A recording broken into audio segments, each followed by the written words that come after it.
The marked increase in certain drug availability and sudden appearance of a group of young people worlds apart from their parents during the mid-60s and onwards, the hippies, who may have evolved naturally or, on the other hand, been the result of a well-planned experiment. So, without further ado, let's find out a little bit more. Neil Sanders, thank you.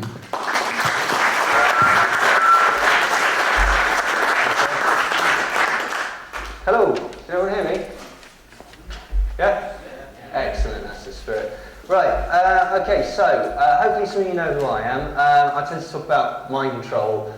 Mind control falls broadly into four categories. Trying to coerce information, truth serums, getting information from interrogation scenarios, wiping people's memories so that they cannot reveal facts and such in interrogations. The total control of emotions and physicality, which can be done through hypnosis, it can be done through trauma, it can be done through the use of certain machines, radio waves and electromagnetic functions. And then the final type falls into the category of propaganda and sort of social control, perception management, directing the social trends and such like that. So today what I'm going to talk about is LSD principally, and how LSD links in with the 60s movement. Hopefully all of you have got sort of like a cursory knowledge of what I mean by, say, flower power generation, the anti-war movement, the hippies, and the 60s music scene. My contention is that, sadly, the whole thing, the elements that started the 60s, that sort of fermented the 60s, and then the elements that ultimately destroyed the 60s were all intelligence agency experiments. This is my contention, and hopefully I'm going to show that with this talk. So, one of the main ways of sort of creating mind control is through trauma. I don't know if anyone's ever been in like a car accident or anything like that, or knows anybody who's been in a car accident. Often you won't be able to remember the actual crash itself. You'll sort of wake up at the side of the road, or you'll have to be told later what happened. So, oh no, yeah, you span across the road and you ended up flipping the car 3 or 4 times.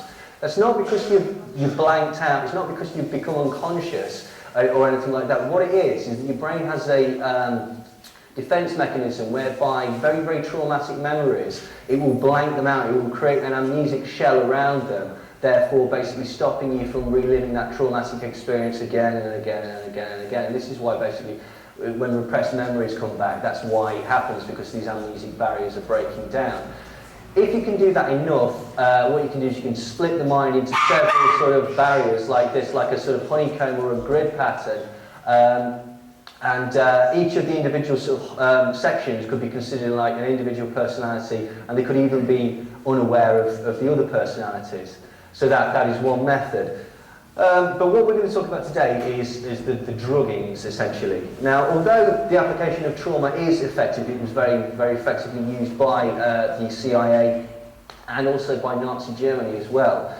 What they wanted to do was they wanted to gain a far more measured control in response to stimuli, and so the CIA were far more interested in the use of drugs and also the use of hypnotic suggestion. But drugs such as LSD were seen as a potential weapon due to their hallucinatory and perception-altering effects.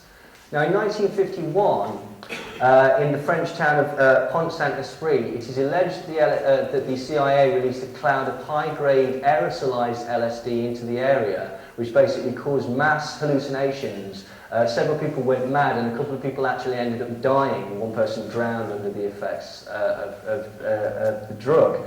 Now, actually, if you go into the official records, the Pont-Saint-Esprit incident is still explained as being the result of the fabulously psychedelic qualities of some mouldy local bread. But to be quite honest, if we're being brutally honest, the fact that the allegation that the CIA basically attacked a nation state with an experimental drug has always floated ominously on the horizon. An undated CIA document entitled D-lysergic acid dilethylamide, or LSD-25, stated, "Some of the more outstanding effects are the mental confusion, helplessness, and extreme anxiety which are produced by minute doses of this substance. Based upon these reactions, its potential use in offensive psychological warfare and in interrogation is considerable, it may become one of the most important psychochemical agents. So where did LSD come from? Well, the psychedelic drug LSD was first synthesized by the Swiss chemist Albert Hofmann, and he was working for a company called Sandoz, S-A-N-D-O-S, which is now called Novartis. And this is a pharmacological laboratory in Basel, Switzerland. And he first discovered LSD in 1938, but it wasn't until 5 years later, in April 1943, that he actually discovered that it had psychedelic properties. Now, the reason that he was looking into LSD was to obtain a respiratory and a circulatory stimulant, which is known as an analeptic. It basically is for use in surgery. But whilst he was resynthesizing this in 1943, he accidentally absorbed a bit of it into his fingers. Some of you may know that LSD, you can absorb it through your skin. And so serendipitously, he managed to discover the fabulous psychedelic properties of it. And he described the events. He said, "I was affected by a remarkable restlessness, combined with a slight dizziness. At home, I lay down and sank into a not unpleasant, intoxicated-like condition, characterized by an extremely stimulated imagination. In a dreamlike state, with eyes closed, I found the daylight to be unpleasantly glaring. I perceived an uninterrupted stream of fantastic pictures, extraordinary shapes, and intense kaleidoscopic play of colours. After some 2 hours, this condition faded away." And so this was with an absolutely microscopic dose of LSD that he managed to do this. So 3 days later, on 19th of April 1943, Hofmann decided to perform what would be termed an ill-advised experiment on himself in order to determine the true effects of LSD. See, Hofmann ingested 0.25 milligrams or 250 micrograms of pure, uncut LSD, an amount which he predicted was a threshold dose. Now, some of you probably know that a threshold dose of LSD is actually just under 20 micrograms, so what he had actually taken there constituted more than 10 strong hits. Now, less than an hour after administering this, shall we say, Herculean dose, Hofmann experienced sudden and intense changes in his perceptions. Now, he didn't think that this was a very good idea to stay at work, so he decided to go home. Luckily, he was persuaded not to use his car because it was illegal in the time, because it was during wartime. So far more sensibly, he decided to make a trip home on his bicycle, which I think we can assume was probably at least difficult.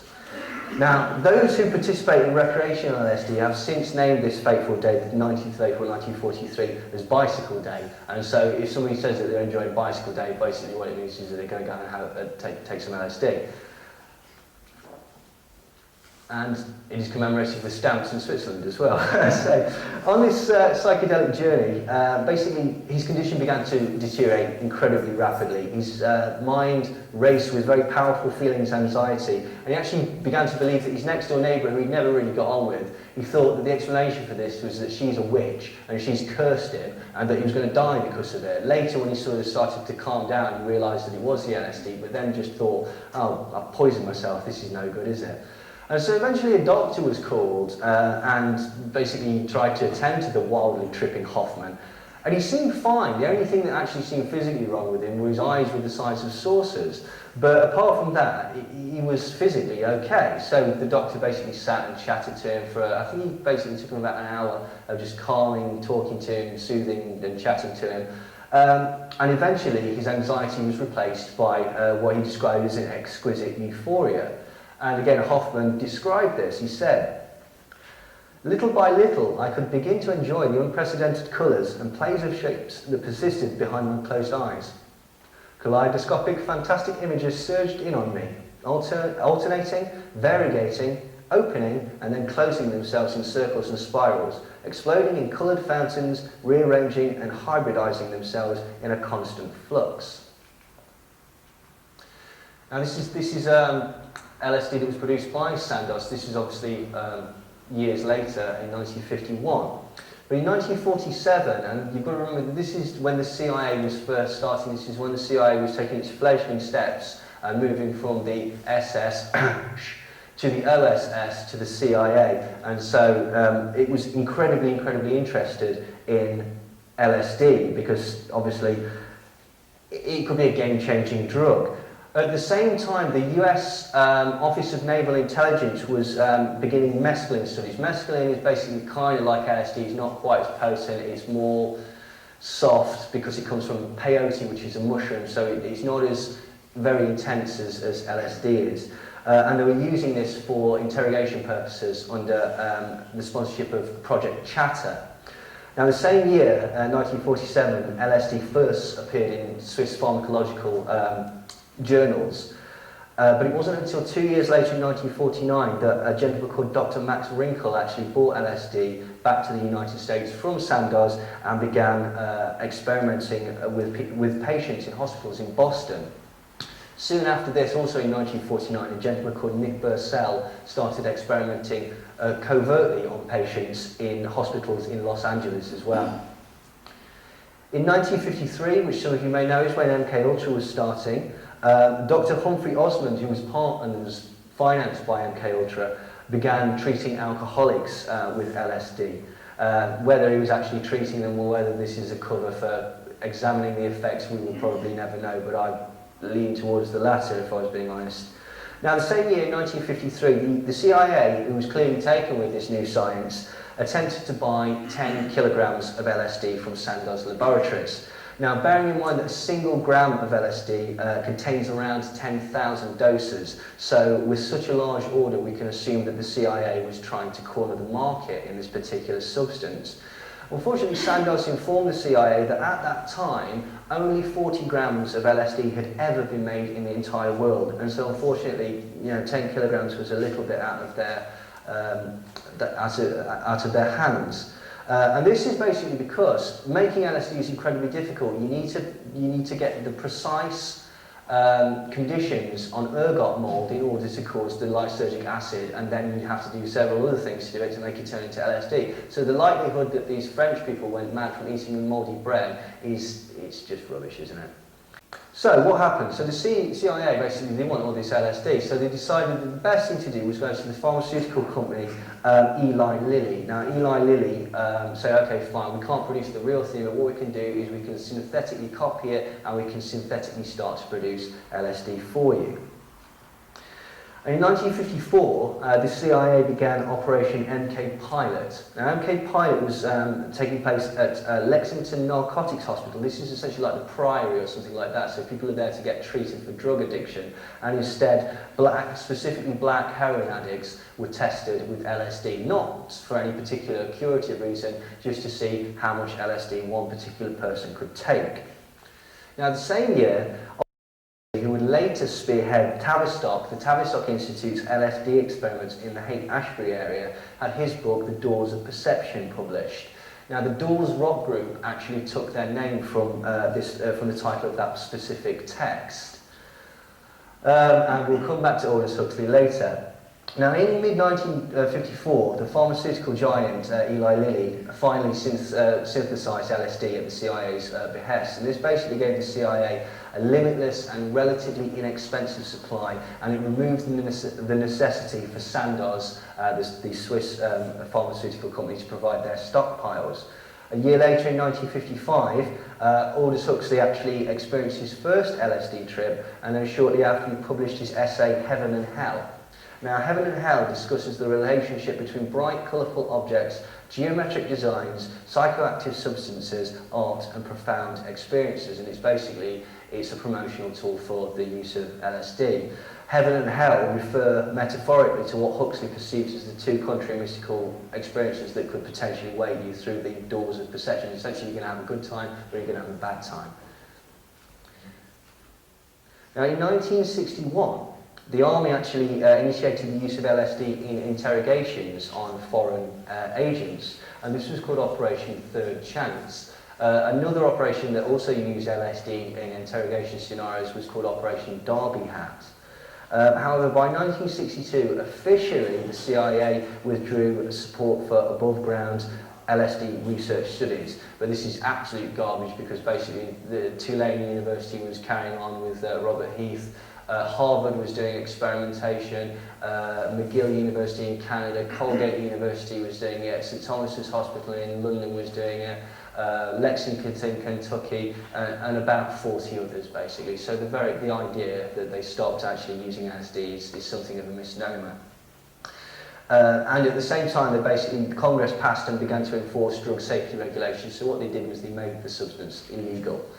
Now, in the same year, the FDA designated LSD as an experimental-only drug and strictly restricted research. And by April 1966, Sandoz had officially stopped supplying LSD to research scientists. This is not because they care about you and because they don't want you to harm yourself on LSD. This is so that only the CIA can study it. That's it. That's as simple as that. There is always another reason behind any drug legislation. In this particular thing, it was so that nobody else could get to understand how this particular drug worked.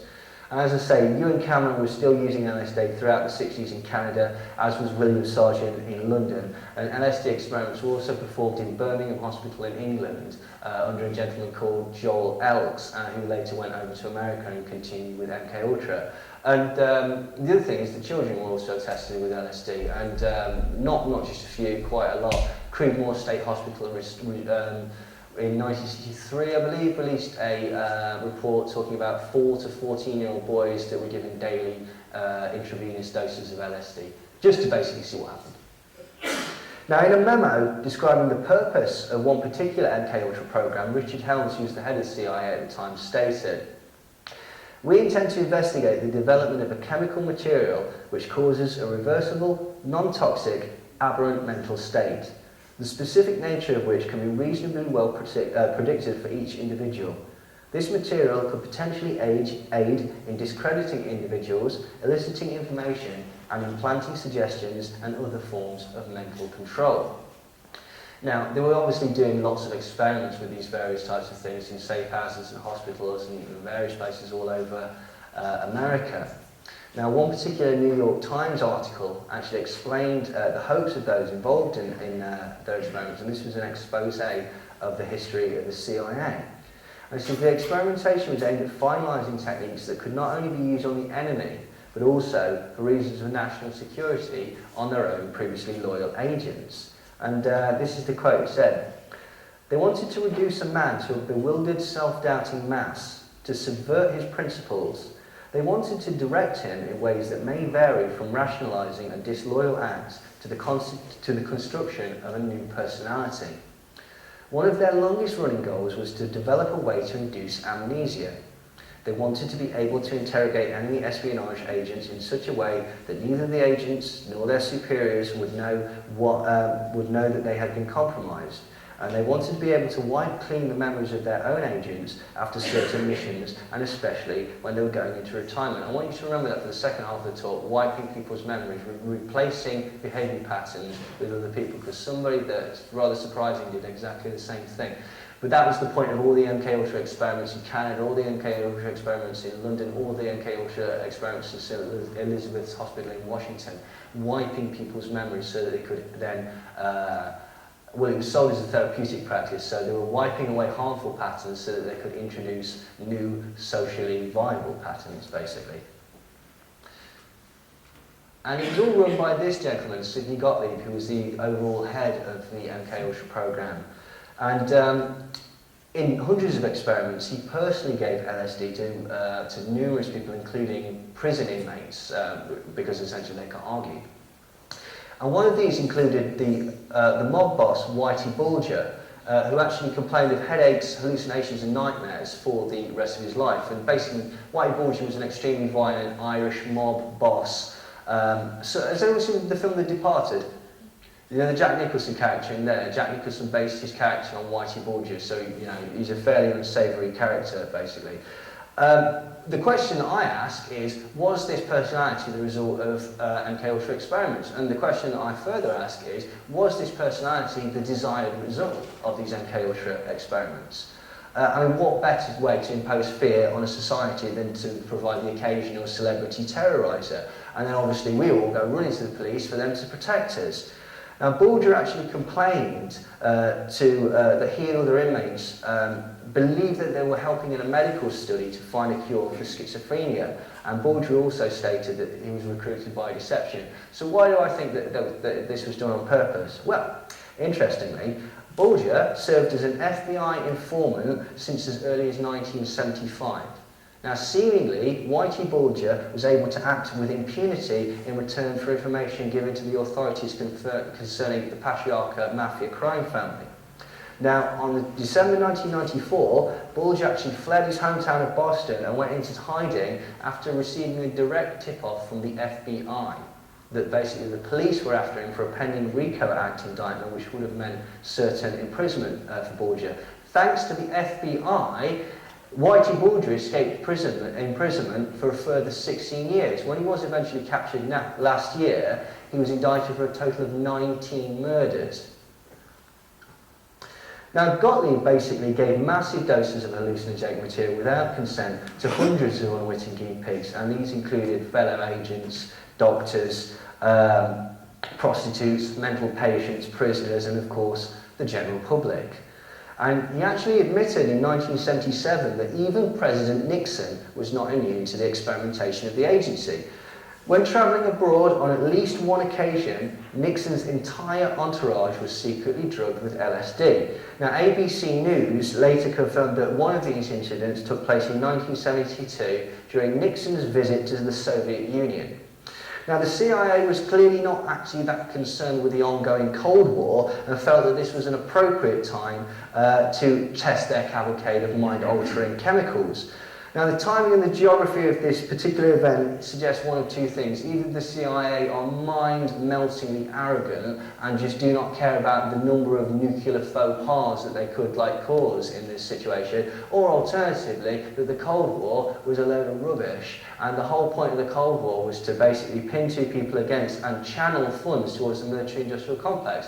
Interestingly, the phrase Cold War was created by Walter Lippmann when he was working for the Tavistock Institute, because if we were going to sell this idea to people, it's got to have a name and a concept that people understand. Now, several people of varying merit also participated in MK-Ultra mind-controlled experiments, and these are all carried out by various faculties of the US government. Now, obviously, their actual influence of these experiments is debated. One of them was Ted Kaczynski, which is also known as the Unabomber. Now, Ted Kaczynski, also known as the Unabomber, participated in CIA-sponsored MK-Ultra experiments conducted at Harvard University from the fall of 1959 through to the spring of 1962. During World War II, Henry Murray, who was the lead researcher for Harvard experiments, served with the OSS, which was the forerunner to the CIA. Murray applied for the grant funded by the United States Office of Naval Intelligence at his Harvard stress experiments. And he says that they strongly resembled the interrogation techniques that the OSS, later the CIA, used.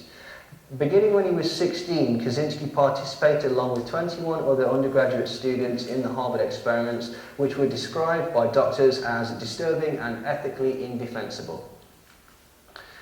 Another of the experiments was author and promoter of hippie values and ideals Ken Kesey.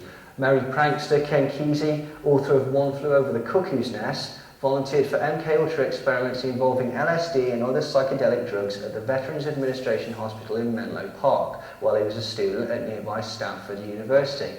Kesey's experiments, whilst under the influence of LSD, inspired him to promote the drug outside the context of MK-Ultra experiments, which influenced the early development of the hippie culture. Now, obviously, all of these people in some way have affected the shaping of the modern world. And of course, military men were not immune to the testing of their masters. Certain installations providing fruitful crops of young subjects who, aside from anything else, are trained to obey orders. These are actually British troops, and they're going under LSD experimentation they're on acid. Unethical practice by physicians and the direct involvement of pharmaceutical companies are part of the history of hallucinogens. Under top secret clearance, Eli Lilly, the company, was given a $400,000 grant in 1953 to manufacture and supply LSD to the CIA. Army LSD research was ongoing in 1977 when LSD was a controlled substance. At least 1,500 soldiers were given LSD without informed consent as part of Army mind control experiments. Now, among experiments that were authorised by Gottlieb were those that we spoke briefly about. Harris Isabel, who ran the Centre for Addiction Research at Lexington, Kentucky. And he would conduct hundreds of racially specific experiments using only black heroin addicts as research fodder. In one such experiment, he kept 7 of these addicts completely addled with quadruple doses of LSD without interruption for 77 days straight. If they fell asleep, he'd give them a gentle prod, a cattle prod, to make sure that they didn't fall back to sleep. In another experiment, Isabel strapped 9 men down, face down onto stretchers, inserted rectal thermometers, intravenously doped them up with psilocybins, shined lights in their eyes to make sure that their pupils were working, and then smashed their legs and arms with hammers to make sure that the central nervous system was unaffected. Now, there are numerous other experiments like this. In all of these hard-working people were paid by the American government in large amounts of pure heroin. Now, in 1954, Isabel reported on the results of his experimentation to test the amount of LSD that one patient could stand, and he wrote, "Our experiment on the tolerance to LSD 25 have been proceeding well, although I continue to be somewhat surprised by the results, which to me are the most amazing demonstration of drug tolerance that I have ever seen. I have 7 patients who have now been taking the drug for 42 days. All are quite tolerant to both the psychological and mental effects of the drug. We have attempted to break this tolerance by administering double, triple and quadruple doses." So the most he got was one guy going for about 77 days on quadruple doses of LSD. What happened to the guy afterwards, I don't know. To be honest, I imagine he was a mess. Now, Isabel was by no means the only doctor abusing his position in order to test new methods of manipulation. In the mid-1950s, Paul Hock, a man who would become the Commissioner of Mental Hygiene for the state of New York, so a very prestigious man, gave a pseudo-neurotic schizophrenic patient mescaline. The patient had a not unfamiliar heaven and hell journey on the compound, but Hock followed this up with a transorbital lutectomy, which is essentially taking a piece of his brain out. Hock also gave a patient LSD and a local anaesthetic, and then proceeded to remove pieces of the cerebral cortex whilst the patient was awake, asking at various motions whether the patient's perceptions were changing. So what he was doing was he was trying to mimic what the LSD was doing on one side of the brain, on the other side of the brain, whilst the patient was still awake. Now, one notable death connected to the testing of substances in MK Ultra was this gentleman, Dr. Frank Olson. He was an Army biological warfare specialist who was thrown out of a window after being spiked with a huge dose of LSD. Now, the evidence actually suggests he was murdered, but technically it's still considered death by misadventure. But this was raised by Senator Ted Kennedy in 1977, prompting an investigation into MK Ultra, and this is basically where we get the majority of the documents, aside from there's a gentleman called John Marks who wrote a book called In Search of for the Manchurian Candidate. He did a Freedom of Information request, so they're the 2 sources that we basically get the documents from. But if I'm being brutally honest, these are just the tip of the iceberg. Olson was basically reportedly looking to aerosolise weapons deployment, and there is a possibility that he was the person that deployed the cloud of LSD in Pont Saint-Esprit. The other possibility is that he was actually spraying, in the Korean War, he was developing bombs that could spread aerosolised pockets of anthrax. It has also been suggested that Olson became ultimately dispirited with his role after witnessing the outcome of a failed experiment, a failed mind-controlled experiment on foreign prisoners that involved barbiturates and amphetamines. Basically, the experiment failed to yield any useful results, so these foreign prisoners were taken out the back of the military facility, told to dig their own graves and then shot in the back of the head. And this basically ultimately left a bad taste in Olson's mouth. Now, and this has been reported many times, in the CIA's very first experiment with LSD on a group of unwitting men, one of them, Dr. Frank Olson, a civilian working on top-secret germ warfare in a unit at Fort Detrick, Maryland, which provided data for both the Army and the CIA, went into a depression that ended with his leap from a 10th-story hotel room window in Manhattan in 1953. Earlier in the same year, in the first experiment with psychochemicals, Harold Blauer, a professional tennis player, had been given a fatal dose of mescaline derivative at the New York State Psychiatric Institute in Manhattan. The fact that both men died in government experiments was kept secret from their families and the general public for more than 20 years. 2 years after the deaths, the CIA made an arrangement with the Bureau of Narcotics to test LSD surreptitiously on unwitting victims, patrons of bars in New York and San Francisco, some of whom became violently ill and were hospitalized, never knowing exactly what had happened to them. The other thing that they did was they actually went around New York and San Francisco and the subway system in New York and basically dropped large sort of like stink bombs, I suppose. One in San Francisco, they actually had a car that was pumping aerosolized LSD out of the tailpipe. And so, you know, they're not averse to testing on the general public. Now, in November 1953, Frank Olson, who was working on an MK Ultra project, was, without his knowledge, slipped a large dose of LSD in his Cointreau at a party attended by CIA personnel. And for weeks afterwards, he remained in what witnesses described as a state of depression. He confided to one CIA doctor that he felt that the agency was plotting against him and putting something in his coffee to keep him awake at night.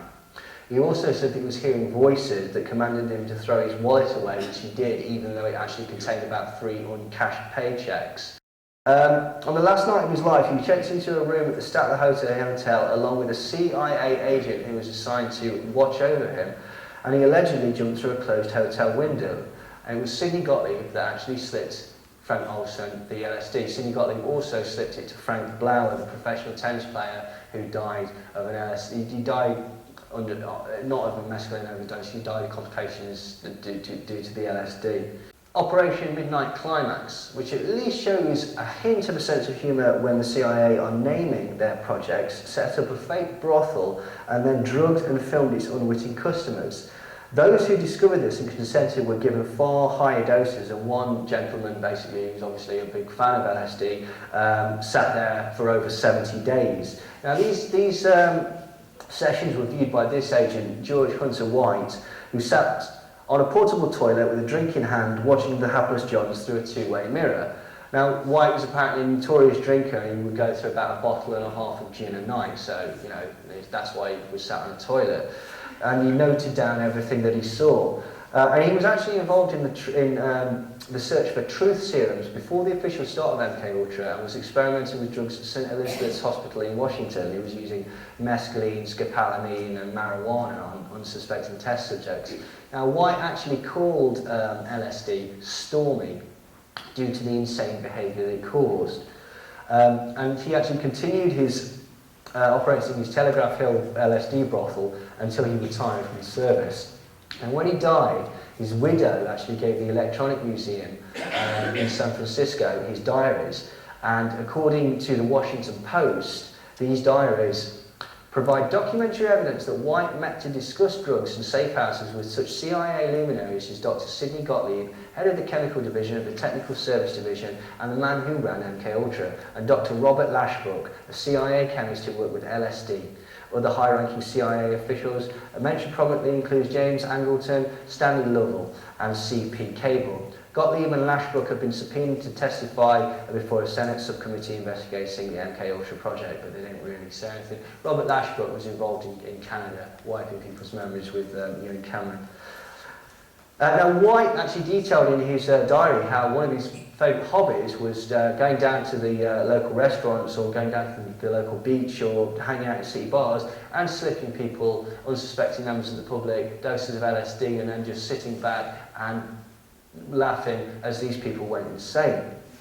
And upon retirement, he actually wrote to Harry Anslinger, who was his boss at the Federal Bureau of Narcotics, and he said, "I was a very minor missionary, actually a heretic, but I toiled wholeheartedly in the vineyards because it was fun.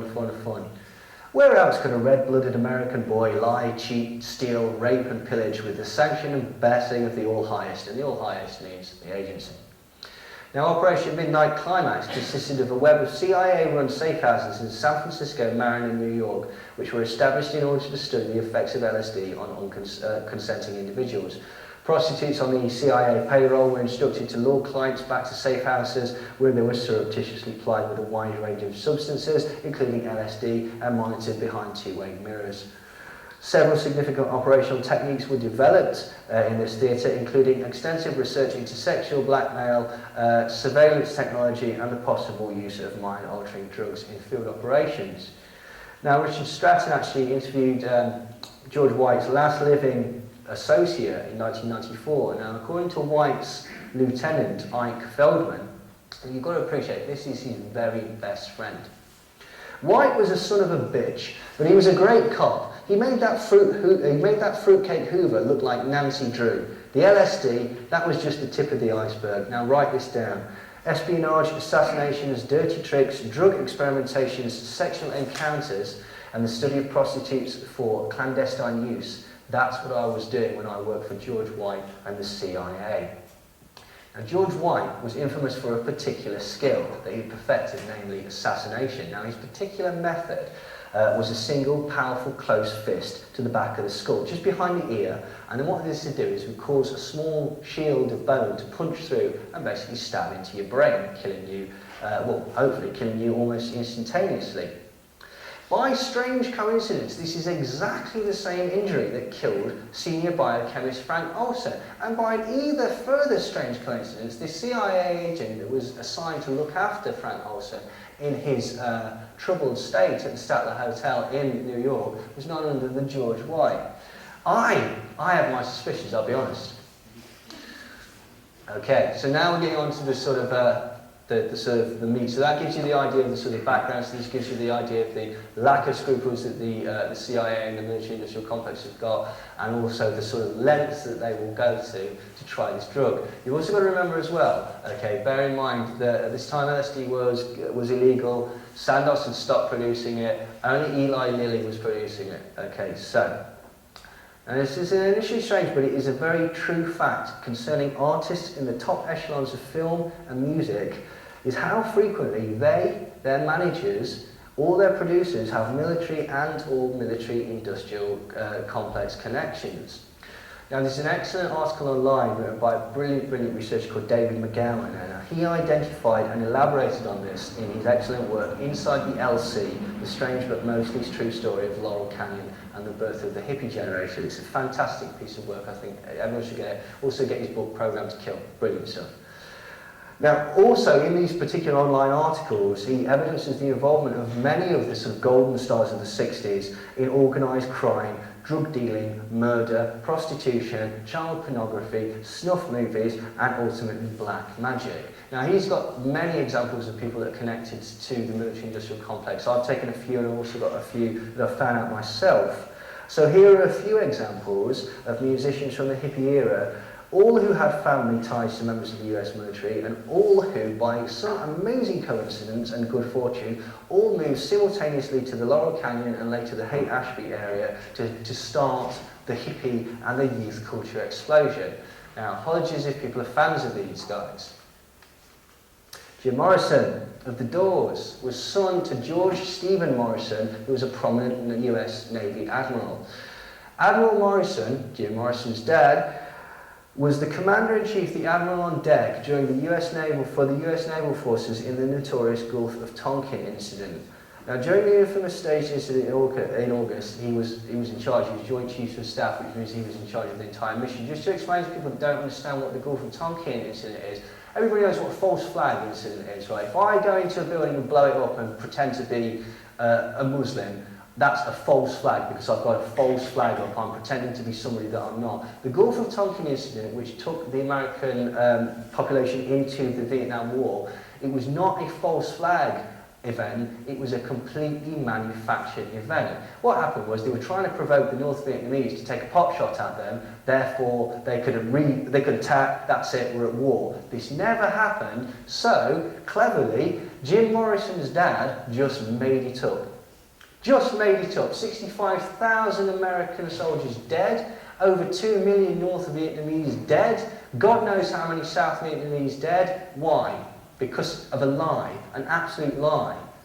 It's because there is money to be made out of wars, there's new weapons to be tested, there's drugs. What was the main thing that came out of Vietnam? Drugs. Heroin. Heroin, which was also after the hippie explosion. You get people involved in one echelon. I'm not saying certain drugs are a gateway. I think that's wrong. But what it does do is it puts you in a scenario whereby you don't so much mind breaking the law. Or you're in a scenario where you're surrounded by people who have got connections to other things. So it's not a gateway drug, but it opens doors for you.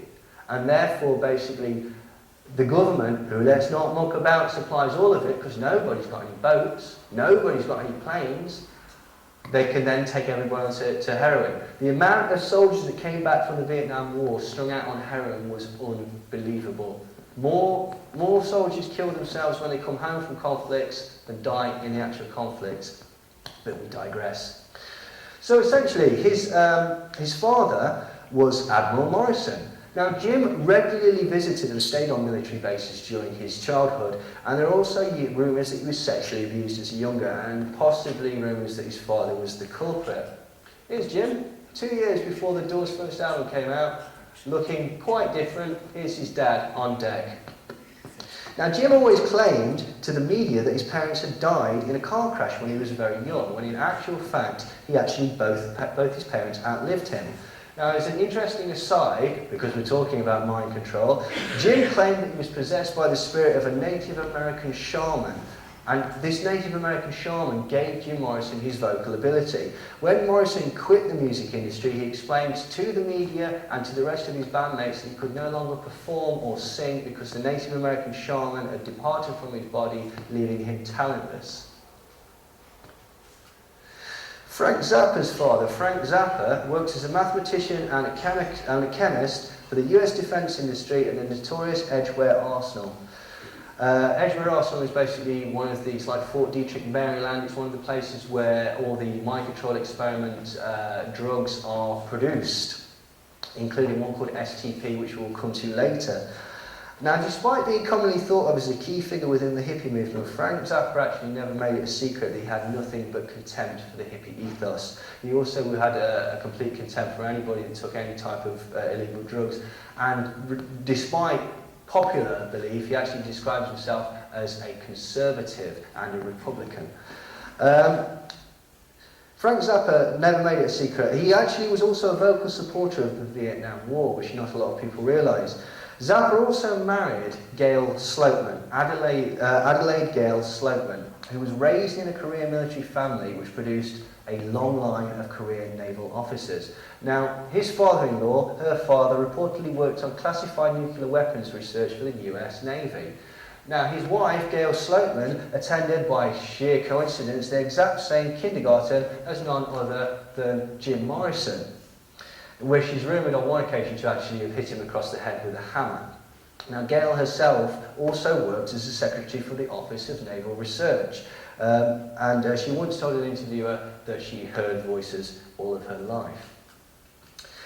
American folk singer Joan Baez, his father, Albert Baez, was described as a bright young Stanford Research Institute scientist who later took on a post at Los Alamos, Mexico, home of the atomic bomb.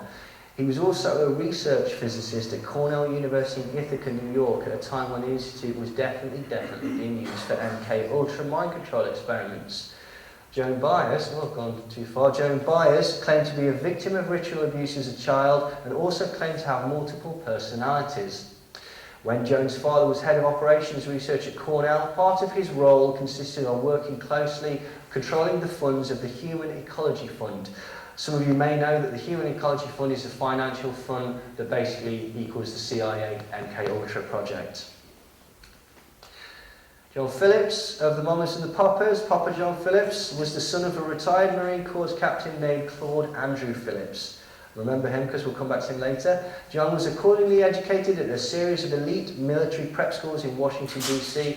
and attended the prestigious US Naval Academy at Annapolis. Phillips was married at one time to Susie Adams, who was a direct descendant of founding father John Adams, who was America's first vice president and second president after George Washington.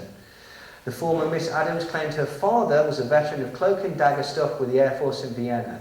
Now, she also worked at the Pentagon, so his first wife, or second wife, I forget, worked at the Pentagon, as did his sister. John Phillips' sister, Rosie, also worked with the Pentagon for over 30 years.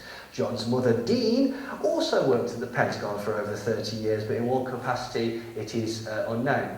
John Phillips, Cass Elliott, Jim Morrison and Adelaide Gail Sloatman all went to exactly the same kindergarten and exactly the same high school, then moved to the Laurel Canyon area within a week of one another. Coincidence?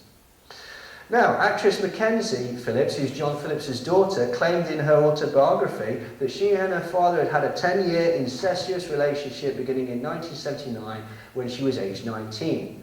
Now, apparently the abuse began on her wedding night when Phillips allegedly raped her while they were both under the influence of heroin. Whilst Mackenzie has never recanted her allegations, even going so far as to claim that her father paid for the abortion of a baby that was his, the rest of the family actually claim that this is untrue. An interesting aside here, Cass Elliot and John Phillips knew the Manson family. They didn't just know them, they were good friends with them. They knew them incredibly well. Mama Cass actually lived just across the street from Abigail Folger and Wojtek Frykowski, who were two of the members of the Tate slaying. Family members Bobby Bosley and Tex Watson also for a time lived on the same street. Now, the Manson family actually used to stay with Cass Elliot for extended periods of time. This was when they weren't hanging out with Dennis Wilson or Jimi Hendrix or Neil Young, which they were all good friends with.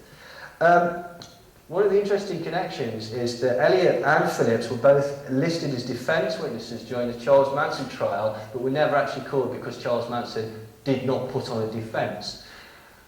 Cass Elliott's boyfriend was a drug dealer called Billy Doyle. Some of you may know a little bit about the Manson killings. I could talk for hours about them, so if you want to come and chat to me afterwards, feel free. Her boyfriend was a gentleman called Billy Doyle. Billy Doyle was a drug dealer that had sold Wojtek Frykowski a bad batch of MDA. MDA is basically ecstasy.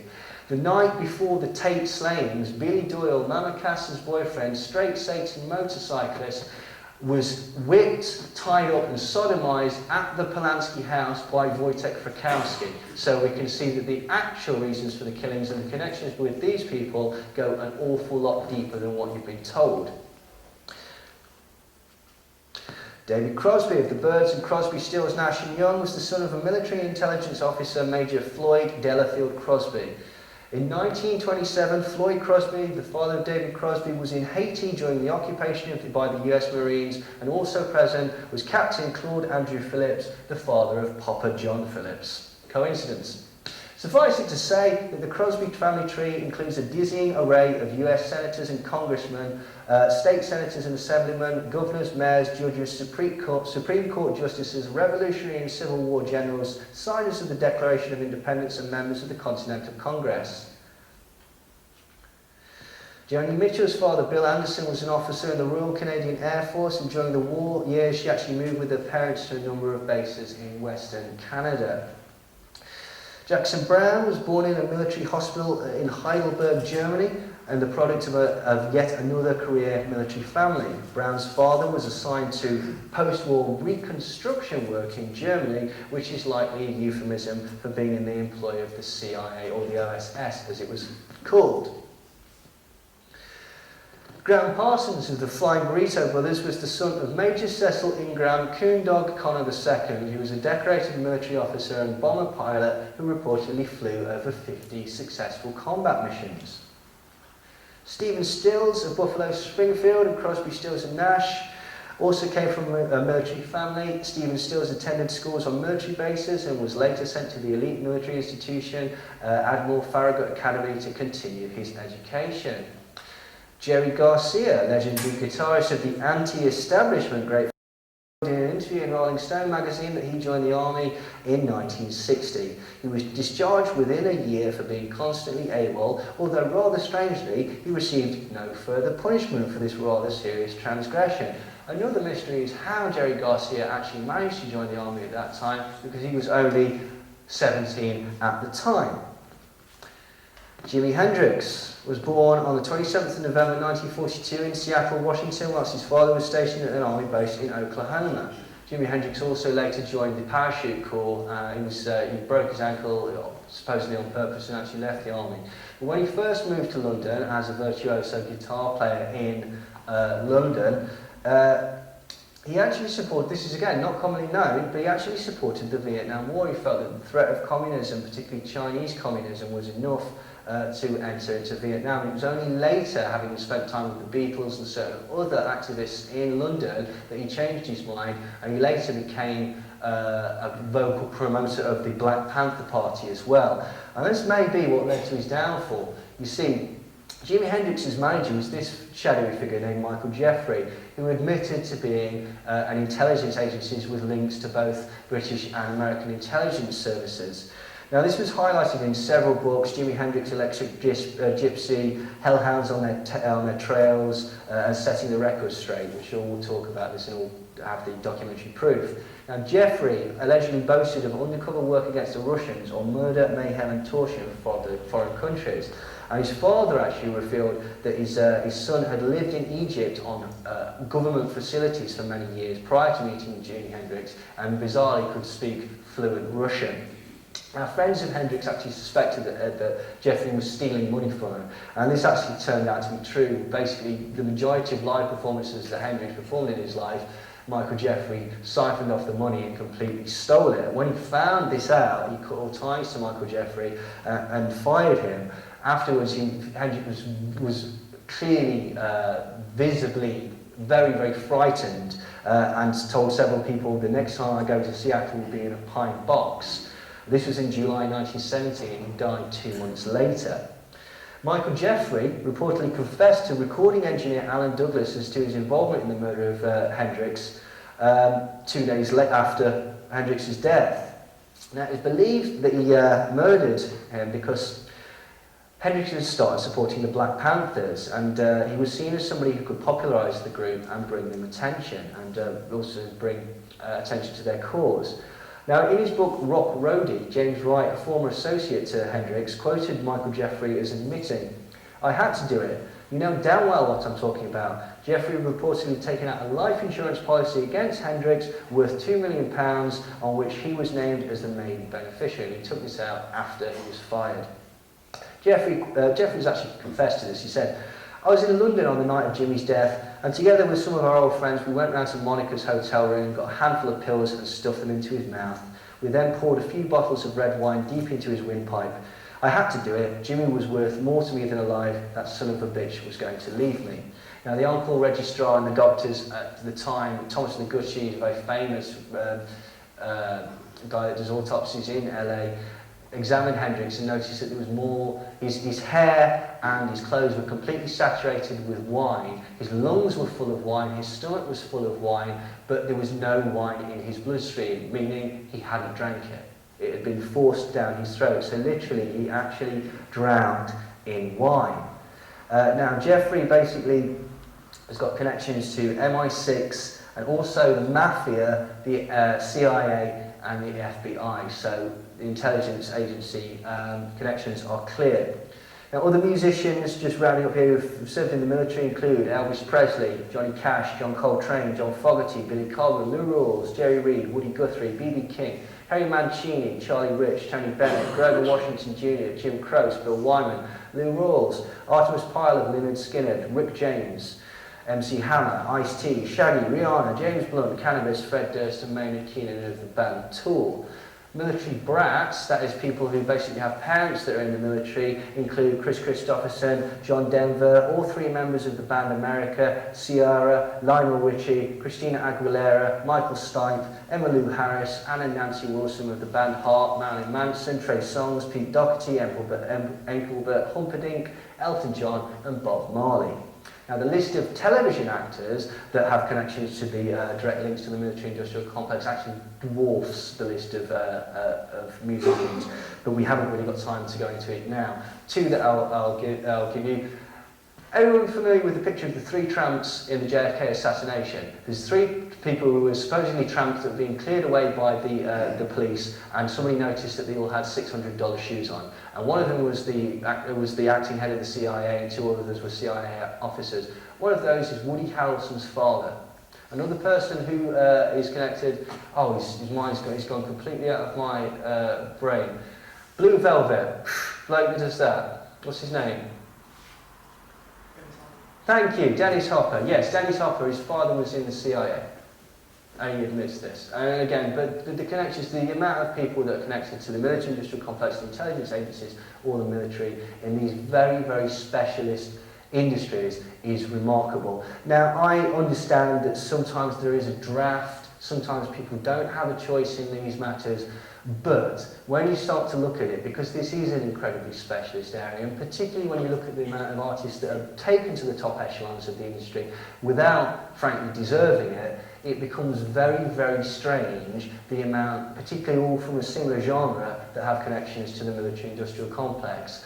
And hopefully, in the next half, you will see why I believe that it is that they did that. So, thank you. That confirms the first half. Thanks very much. Hope you enjoyed that. I'm back in a bit. Yep. Sweet. Cool. Right, by the way, I have got a website, neilsandersmindcontrol.com. There's a lot of videos on there and stuff, future events, bits and bobs, if you want to check that out. And also, if you've got any questions, comments, or anything, that's my email address. So, right. So, what were we talking about before? We were talking about LSD. So, basically, what the second half we're going to be talking about is going to be showing you my contention that the main points that started, proliferated, and then ultimately ended the 60s, the hippie movement, the flower power generation, whatever you want to call it, have all got the hallmarks of the intelligence agencies. So, we have to go back to this gentleman, Aldous Huxley. So the Tavistock Institute reportedly dabbled in... Sorry? Right. So the Tavistock Institute reportedly dabbled in LSD experimentation for several years. Initially spearheaded by brave new world author Aldous Huxley. Now, Jim Keith actually shows the evidence for this in his fabulous book, Mass Control, World Control, which is another one I'd highly recommend. Now, apparently, their aim was to introduce a euphoric drug onto the populace for the purpose of control. A drug not dissimilar to the mythic soma that Huxley wrote about in his book of Brave New World. Now, the purpose of soma was to sedate and elevate the mood of the taker, relieving all worries. Now, in the book Brave New World, which hopefully some of you have read, soma is described as a hallucinogen which allows users enjoyable, hangover-free holidays. Now, Aldous Huxley was born on the 26th of July 1894 and died 22nd of November 1963. He was an English writer with great influence in the popularisation of psychedelic substances, particularly in academic texts. Huxley actually edited the magazine Oxford Poetry, and he also published short stories, poetry, travel writing, and film stories. Now, Huxley was actually educated at prestigious Eton and later studied English literature at Balliol College, which is a constituent college of Oxford. Now, the undergraduates of Balliol are traditionally considered to be among the most politically active, and in fact, the college's alumni have got 3 British Prime Ministers. Huxley actually spent the rest of his life, the later part of his life in the United States, living in Los Angeles. Is there anything significant in the date 22nd of November? Because we have the 22 and the 11, you get 33, don't you? Don't know, it could be. 33, incidentally, is my birthday. Oh. Possibly. I mean, one of the things that he did do was on his deathbed, as he was dying, he actually took 100 micrograms, which constitutes 5 strong hits of LSD. So, bearing in mind that he thought that this is a transcendental type of drug and a sort of a spiritual thing, yeah, that is entirely possible. There could be something to the death of his date that I've not actually considered. Now, basically, the other things that Huxley was interested in, he's a humanist, a pacifist apparently, a satirist. He was also later interested in parapsychology and philosophical mysticism, and obviously he's also well known for advocating psychedelics such as mescaline, peyote and LSD. Now, during the 20s, Huxley actually formed a close relationship with the author D.H. Lawrence, with whom he actually travelled around Italy and France. It is rumoured that Aldous Huxley and D.H. Lawrence were actually lovers. And it's also rumoured that Huxley was a member of the quasi-religious Nazi mystical sex cult, the Children of the Sun, or the Sonderkind, as they were actually called. Now, what is true is that Aldous Huxley was known to be friends with MK Ultra doctors George Estabrooks and Louis Jolly West. Now, Huxley actually worked briefly as a teacher of French at Eton, where one of his pupils was a young Eric Blair, or George Orwell to you and I. And in October 1949, Huxley actually wrote to Orwell, who by this time had actually authored 1984, and he congratulated him on how fine and how profoundly important the book was. In the letter that he wrote to Orwell, he also said, "Within the next generation, I believe that the world's leaders will discover that infant conditioning and narco-hypnosis hypnosis are more efficient as instruments of government than clubs and prisons, and that the lust for power can be just as completely satisfied by suggesting people into loving their servitude as by flogging them and kicking them into obedience. Now, in October 1930, Aleister Crowley, the English occultist and self-proclaimed most evil man in the world, was a dinner guest of Huxley's in Berlin. And rumours persist that on that evening, Crowley introduced Huxley into the psychedelic delights of peyote. He was introduced to mescaline in 1953 by the MK Ultra doctor psychiatrist Humphrey Osmond, who you'll remember was treating alcoholics with LSD later on that same year. And it was through Humphrey Osmond that Huxley met the millionaire Alfred Hubbard. Alfred Hubbard we'll come on to shortly, and he was one of the first people who was able to provide large quantities of LSD.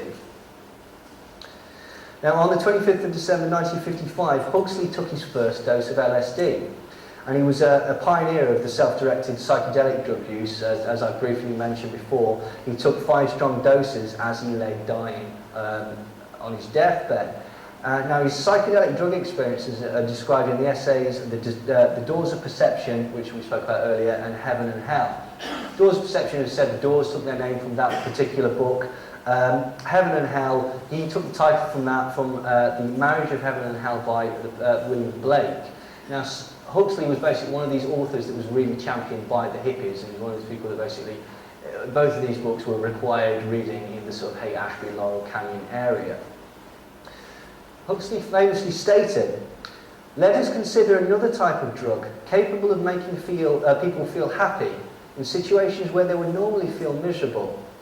By making a harmless chemical euphoric freely available, a dictator could reconcile an entire population to a state of affairs to which any self-respecting human beings ought not.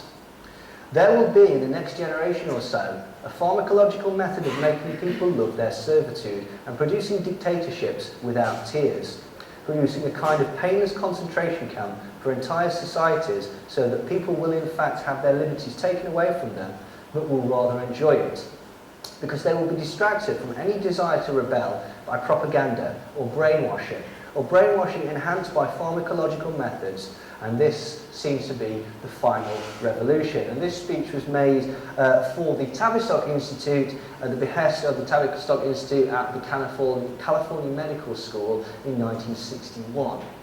Now, some would argue that LSD was actually a revolutionary and inspiring ingredient in the emergence of the flower power generation and expansive consciousness. And you can't deny that certain elements of it are very good.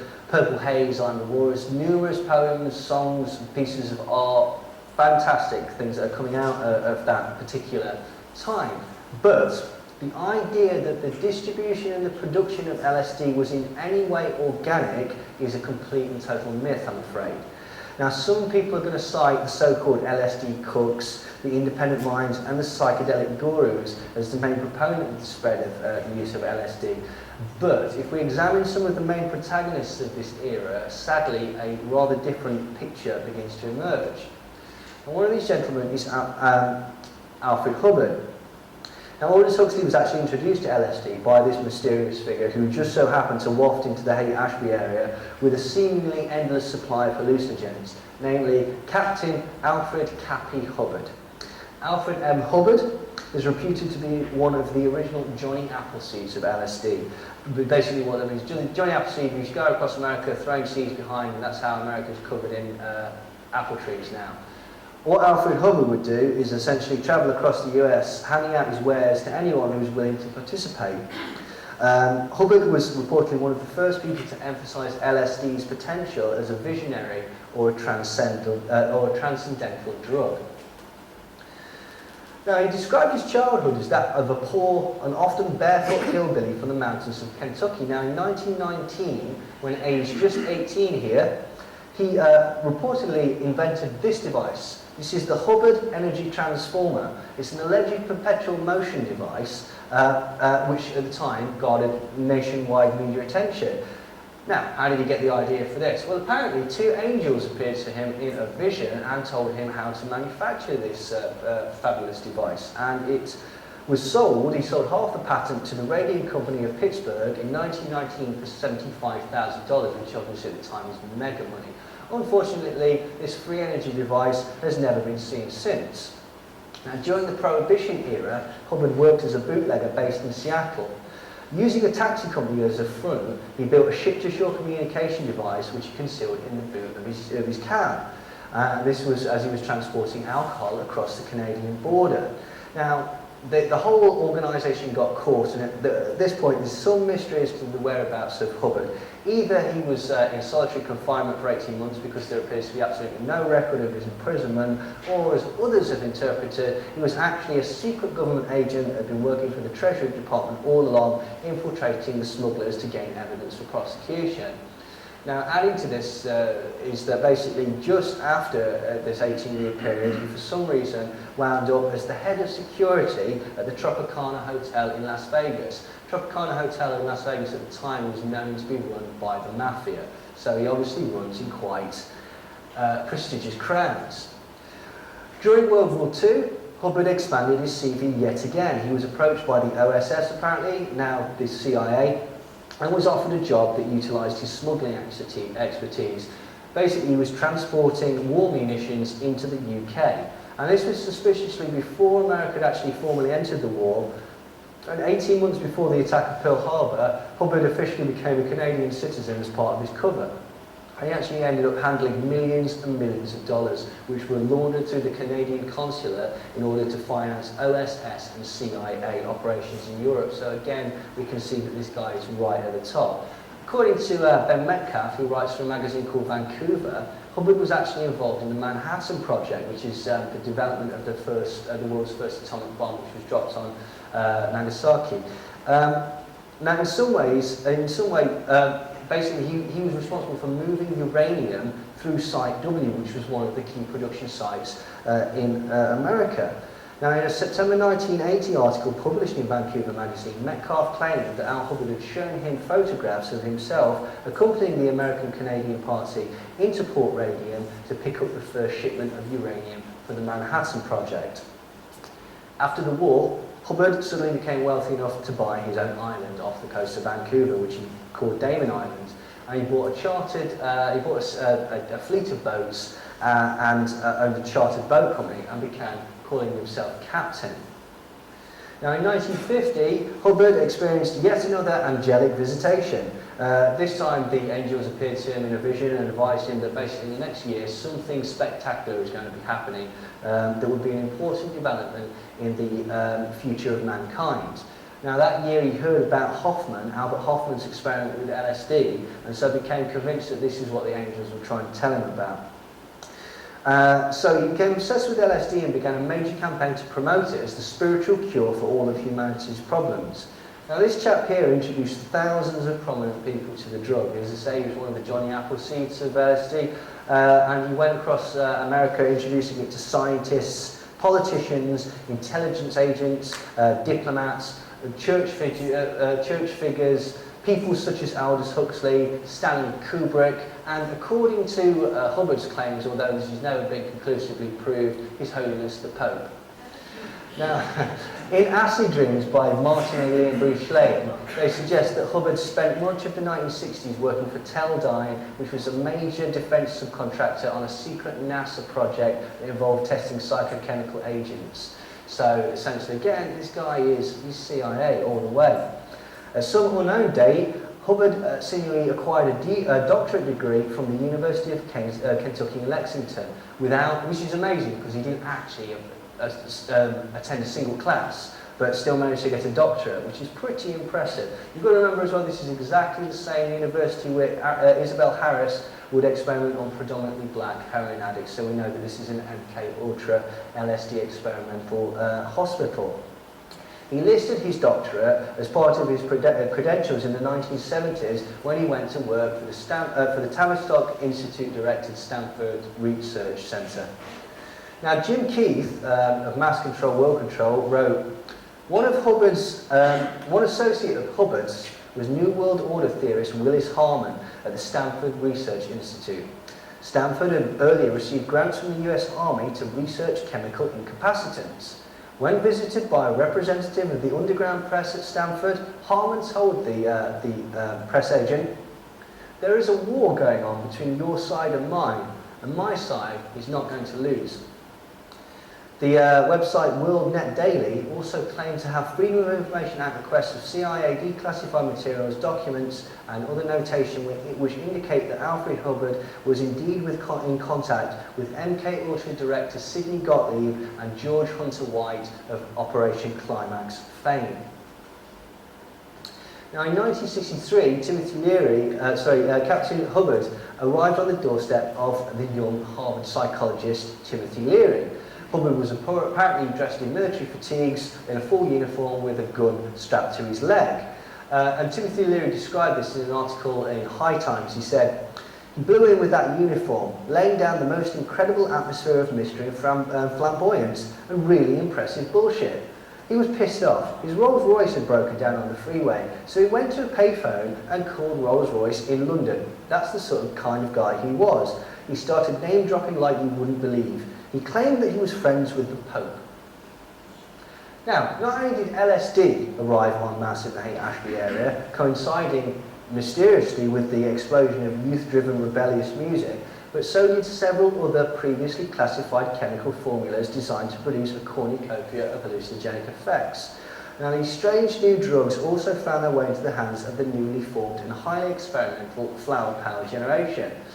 The Dow Chemical Company develops an incredibly potent hallucinogen called STP, the effects of which rendered the user semi-conscious for days at a time. Now, STP was used solely as an incapacitating agent by the CIA and therefore was classified top secret. That is, until the formula was released to the throngs of young people desperate for new sensations on the streets of San Francisco. Similarly, phencyclidine, or PCP, also known as angel dust, prepared by the multinational corporation Park Davis as an animal tranquilizer, mysteriously found its way into the hands of hippies streaming towards the Haight-Ashbury area.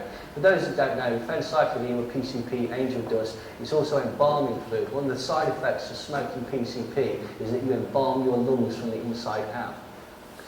Now, according to a former CIA contract employee, agency personnel helped underground chemists set up LSD laboratories during the Summer of Love to monitor events in the acid ghetto. But why, if this assertion is true, would the CIA be interested in keeping tabs on the hippie population? Law enforcement is not a plausible explanation, as there were already far enough narcs operating in the Haight-Ashbury area. So what was the motive? Well, a CIA agent who claims to have infiltrated the covert network provided a clue when he referred to the entire Haight-Ashbury area as a giant human guinea pig farm. MK Ultra Dr. Louis Jolly on Jolly West also lived in the Haight-Ashbury district in 1967. Apparently he was merely there to observe the hippie in his natural environment. You can only speculate on the true nature of his being there. Eustace Mullins, now passed away, some people may know, he wrote about the Federal Reserve, wrote of the Tavistock Institute's influence on American culture and the financing that went into the foundation of the hippie movement in the appendix of his book, The Secrets of the Federal Reserve. The present drug culture of the United States is traced in its entirety to this one institute, which supervised the Central Intelligence Agency's training programs. The LSD counterculture originated when Sandoz, a Swiss pharmaceutical house owned by S.G. Warburg & Co., developed a new drug from lysergic acid. James Paul Warburg, son of Paul Warburg, who had written the Federal Reserve Act, financed a subsidiary of the Tavistock Institute in the United States called the Institute for Policy Studies, whose director Marcus Raskin was appointed to the National Security Council. James Paul Warburg then set up a CIA program to experiment with LSD on CIA agents and the general public. Now, Aldous Huxley tellingly noted, "The 21st century will be the age of controllers. The older dictators failed because they could never supply their subjects with enough bread, enough surpluses. Under a scientific dictatorship, men will grow to love their servitude." Now, it's actually been alleged that Aldous Huxley actually approached the acid guru Timothy Leary and convinced him to form a secret society whose purpose it was to spread the Enlightenment message of LSD. Huxley apparently wanted to employ a psychedelic conspiracy to covertly influence or brainwash powerful members of society for the betterment of mankind. Huxley apparently said to Leary, "Initiate and ensnare artists, writers, poets, jazz musicians, elegant courtesans, and then they will educate the intelligent rich." So this is where and why you're getting all these military-industrial complex members of music groups. Now, the members who formed the group The Warlocks, which was later named The Grateful Dead, were also test subjects in MK-Ultra LSD experiments at Palo Alto in 1962. Furthermore to this, in 1968, FBI memo confirmed that Jerry Garcia of The Grateful Dead is a CIA asset. It said, "The Grateful Dead are employed to channel youth dissent and rebellion into more benign and non-threatening directions. They perform a vital service in distracting many young people into drugs and mysticism and away from politics." This is not a guy, this is not a guitarist that was approached by the CIA. This is a CIA agent who was told to pick up a guitar. Robert Hunter, who also wrote the lyrics for the Grateful Dead, along with Ken Kesey, was a volunteer in MK-Ultra tests at Stanford University, and they were paid to take LSD, psilocybins and mescaline and then report on their experiences. Now Robert Hunter, who wrote lyrics to the Grateful Dead, claimed that the LSD basically was highly influential in his lyrics. So here's an example of his lyrics. Let's see if you think they might have had an effect. "Sit back, picture yourself swooping up a shell of purple with foam crests of crystal, drops soft nigh they fall into the sea of morning, creep very softly mist. And then, sort of cascade, tinkly bell-like, and then conglomerate suddenly into a peal of silver vibrant, uncomprehendingly blood-singling, joyously resounding bells. By my faith, if this be insanity, then for the love of God permit me to remain insane." Lovely. By 1953, through the front organisation, the Society for Human Ecology, which dealt directly with Joan Baez's father, the CIA had been sponsoring research into the effects of LSD, psilocybin and mescaline at Harvard University and several sites in San Francisco, Oakland and the Oakland area, including Stanford and Berkeley. Funding was at least to the tune of $25 million, but probably closer to $35 million, and this was in 1953. So in today's money, it's billions. Timothy Leary, the acid champion, LSD champion, and counterculture hero, conducted all of his acid-based experiments at Harvard University under the sponsorship of the CIA. In his autobiography Flashbacks, Leary credited CIA agent Cord Meyer with helping him to understand his political cultural role more clearly. For those who don't know, Cord Meyer's main role at the CIA was part of Operation Mockingbird. People who don't know that Operation Mockingbird is, that's to influence the media with false stories or stories that would benefit the CIA. So when you get these, they're agent provocateurs within the media, essentially.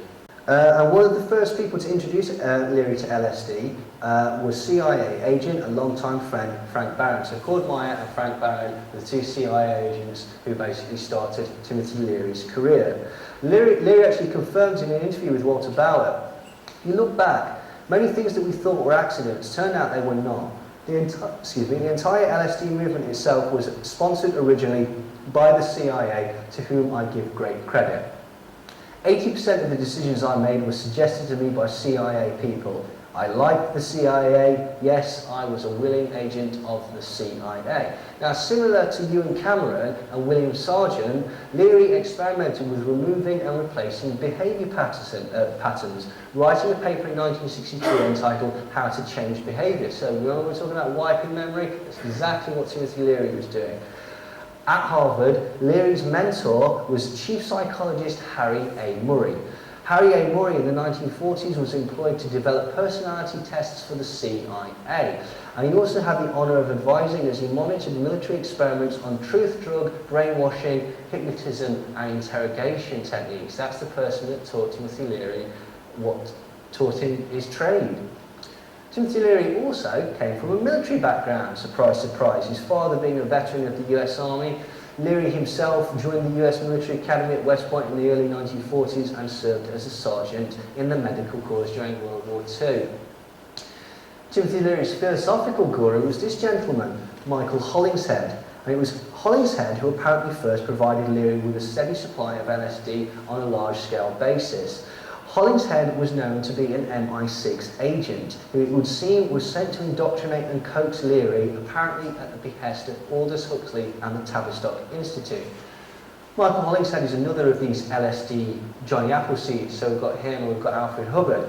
The people that Michael Hollingshead apparently is reputed to have introduced to LSD are Timothy Leary, William S. Burroughs, Roman Polanski, Allen Ginsberg, Donovan, Keith Richards of the Rolling Stones, Charlie Mingus, artist Saul Steinberg, philosopher Alan Watts, and the Beatles, Paul McCartney, John Lennon and George Harrison. In fact, the episode where Hollingshead provided acid for the Beatles, reportedly laced into icing sugar, which was then put in their coffee, is actually in the Lennon biography. It says, Spring 1965, John Lennon, Cynthia, George Harrison and Pattie Boyd inadvertently take their first LSD trip when a dentist friend of Harrison, supplied by the LSD Johnny Appleseed Michael Hollingshead, spikes their coffee. Now Lennon, he was no fool. He actually spoke to Playboy about acid. They said, when was the last time you've done acid? And he said, and this was in 1980, he said, not in years. A little mushroom or peyote is not beyond my scope, you know. Maybe twice a year or something. You don't hear about it anymore, but people are still visiting the cosmos. We must always remember to thank the CIA and the Army for LSD. That's what people forget. Everything is the opposite of what it is, isn't it, Harry? So get out the bottle, boy, and relax. They invented LSD to control people, and what they did was give us freedom. Sometimes it works in mysterious ways. It's wonders to perform. If you look to the government reports on acid, the ones who jumped out the window or killed themselves because of it, I think even with Diane Linklater, it happened to her years later. So let's face it, she wasn't really on acid when she jumped out the window. I've never met anybody who's had a flashback. I've never had a flashback in my life, and I took millions of trips in the 60s. That interview was actually published just shortly after he was killed by a mind-controlled subject. Well, actually, he wasn't. He was killed by Jose Paderno, but let's not get into that now. Diane Linklater as well, she was on acid at the time she went through the window, but she certainly didn't jump, she was thrown through it. I forget the name of the chap that did it, but he also was with another Hollywood starlet who also killed herself by jumping out of a window many years later. Now, in an interview for High Times magazine in February 1972, sorry, just to go back to that, so John Lennon is absolutely right. LSD did not work. It did not provide the mythical soma that they wanted. So what did they do? Well, they did certain other things to destroy the 60s, which we're going to come on to now. Timothy Leary said, if you look back, many things that we thought were accidents turned out were not accidents. The entire LSD movement itself was sponsored originally by the CIA. I would not be here today if it had not been for the foresight and prestige of CIA psychologists. So I give the CIA credit for being truly an intelligent agency. Researcher Walter Bauer, who's the author of Operation Mind Control, interviewed Leary in the 70s, and he had some very interesting things to say.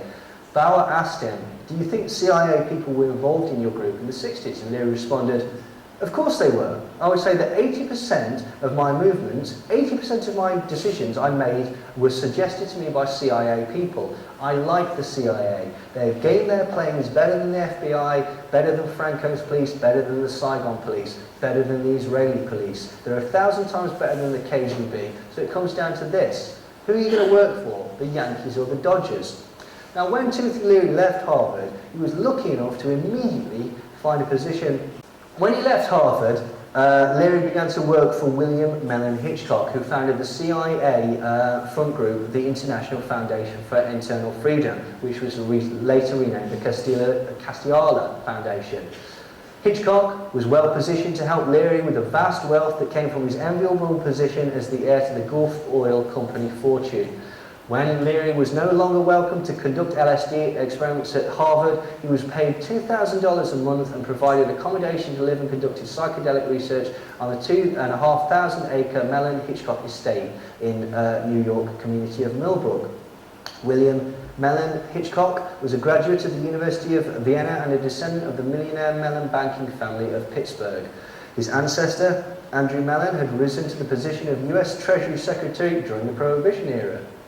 Now, in order to help Leary, Hitchcock contacted the British Charles Bruce chemical firm, probably a front for MI6, to import large quantities of the chemical components required for the manufacture of LSD. In 1967, Hitchcock made contact with the infamous, I should say, Owsley Stanley, at the recommendation of his friend Dr. Albert. And through Owsley, Hitchcock engaged the law firm of Babinet's, Bowden and Standard 27, reportedly to determine which Caribbean country would be the best to present location for the production and distribution of large quantities of LSD and hashish. So what happened was, when people were getting wise to the fact that the CIA was sponsoring Timothy Leary at Harvard, he moved out, but as luck would have it, this elite banking family managed to basically say, yeah, it's fine, you come along and do all your experimentation on our estate. Owsley Stanley is also known as one of the Johnny Appleseeds of LSD, also known as the Bear, due to his particularly hirsute figure. He was one of the, reportedly, the first independent source to produce large quantities of pure LSD, and he is fabled to have personally produced 1/2 kilogram of LSD, which translates to 5 million hits. Although accounts of his output vary wildly. Some people have said that he's made as much as 20 million hits of LSD. What is undisputed, however, is that the widespread and low-cost availability of Stanley's high-quality LSD in the San Francisco area in the mid-side 1960s was essential for the proliferation of the hippie scene. And again, more often than not, his samples were given away free. The Jimi Hendrix song Purple Haze is named after Stanley's Monterey Purple Acid. Other famed varieties that he produced were White Lightning, Blue Cheer and the infamous Orange Sunshine, which we'll talk about in a second. He is also the person that provided the Beatles with their LSD when they were filming the Magical Mystery Tour. And he also provided the acid to One Flew Over the Cuckoo's Nest novelist Ken Kesey and his collection of merry pranksters, whose, they basically, in 1964, there was this thing called the psychedelic bus trip, which was called the electric Kool-Aid acid test. Essentially, we got in a bus, took a load of acid, and went up and down America promoting it. And this was reported in a book by Tom Wolfe. It was on this tour that he actually met the Grateful Dead in 1966, and he struck up a great friendship. Stanley ended up actually funding them and became a sound engineer and their manager. Owsley Stanley also designed the Grateful Dead's skull, lightning bolt logo. Now, he's a good guy, was Stanley. He provided 10,000 doses of LSD for the 1967 Be In Festival, 14,000 doses of LSD for the Monterey Pop Festival, and a further 14,000 hits of LSD for the Altamont Festival. Now, despite each of these batches having a street value somewhere in the region of between $20,000 and $30,000, Stanley provided his wares completely gratis. Do you remember we said that STP was mysteriously released from Edgware Arsenal onto the streets of San Francisco? The chemist that released it was Owsley Stanley. What is strange is that the only place that he could have got this recipe from was the Edgware Arsenal, which we all know by now was the childhood home of Frank Zappa. He was born Augustus Owsley Stanley, and his grandfather of the same name was the governor of Kentucky. He was also a US senator and a congressman. His father was also a veteran of active service in the US Army, and after his parents separated, he was sent to military school.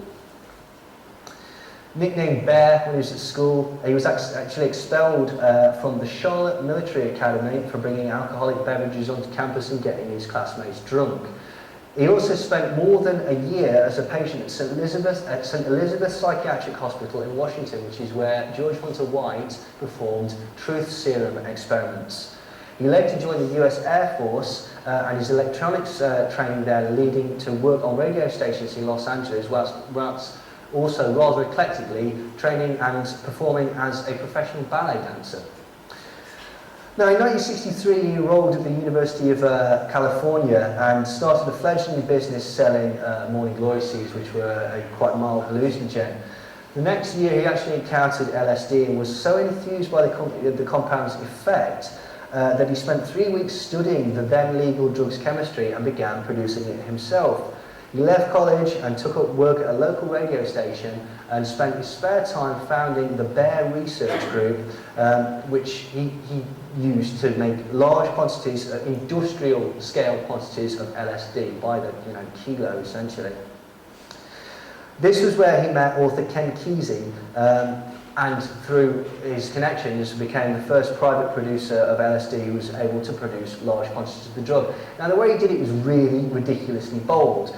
him and his associate Tim Scully built a laboratory in San Francisco and basically just started to just produce it like any old normal factory. In 1966, when it became illegal, basically he moved it to a secret hidden location inside the Denver Zoo. Now Stanley was actually really bold. In order to make sure that he knew where his stash was at all times, he carried it around in a suitcase. There was literally hundreds of thousands of tabs. In 1967 he was arrested with this suitcase. At the time it held 350 separate LSD tabs, which he steadfastly maintained were for personal use. He was also apprehended when he was on tour with the Grateful Dead for possession of LSD, and this arrest violated his bail condition and resulted. In 1970 he was eventually sent to prison for 3 years. Yet again, however, the same connections to wealth, high society, mental health institutions, the military and the intelligence agencies are a running thread through the lives of the key figures of the scene. So, LSD, what have they got? Okay, they've got something they don't really know how to control. So how do they control it? Well, this is how they control it. It would appear there are several aspects and several things that basically killed the 60s. Manson family, Manson killings, Altamont, and the arrest of the Rolling Stones and the death of Brian Jones. I'm going to show you now how all of these are intimately linked with the CIA. Now, it appears that the Manson family's only supply of LSD came directly from the CIA. Orange Sunshine was being used exclusively by Manson and his entourage during their many drug sessions in the desert. And in his biography, Charles Tex Watson wrote that it was this particularly potent Orange Sunshine LSD that finally convinced him and others of Manson's violent apocalyptic vision. In the Ed Sanders book, The Family, Manson, Girl, Gypsy and also several others tellingly revealed that long hikes in the desert were eased by their supply of strong sunshine. Now, the Manson family could have only got this from one source, which was Owsley Stanley. Now, what's interesting about the Manson family and the truth behind the slayings, the Tate LaBianca killings, they're very, very different from the thing. And we haven't really got enough time to, but if anyone wants to come and talk to me, I'll talk to you all day about the Manson family. That's what my next book's going to be about. One of the principal things that people don't realise is that Manson, Charles Manson, king of the hippies, was in no way a hippie, nor was he a fan of the Beatles. He was a fan of Bing Crosby and didn't actually like the Beatles that much. In the 1973 documentary Manson, family member Brooks Posner revealed that Charlie openly mocked the hippies as asking for trouble and encouraged all the men at Spahn Ranch to cut their hair and dress more conservatively. Even hardcore members of the so-called family described themselves as slippies, distinct from the hippie culture. Now, this did not stop the powers that be using this cult leader image to direct and destroy the ideology of the love generation, forever tying the concept of communal living to murderous sex cults. I mean, it couldn't be more obvious. Listen to the Beatles and do LSD, see what happens to your kids. That's essentially what it was there for. The other thing is, he's got long hair here. He'd been in Death Valley for about 2 months at this time.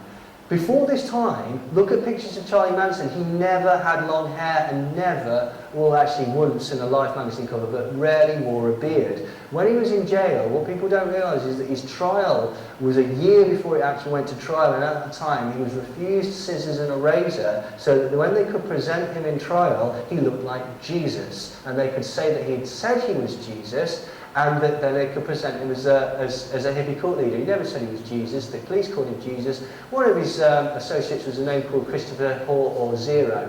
Christopher, Christ. He was Mexican, so they called him Jesus, Jesus, because he's Mexican.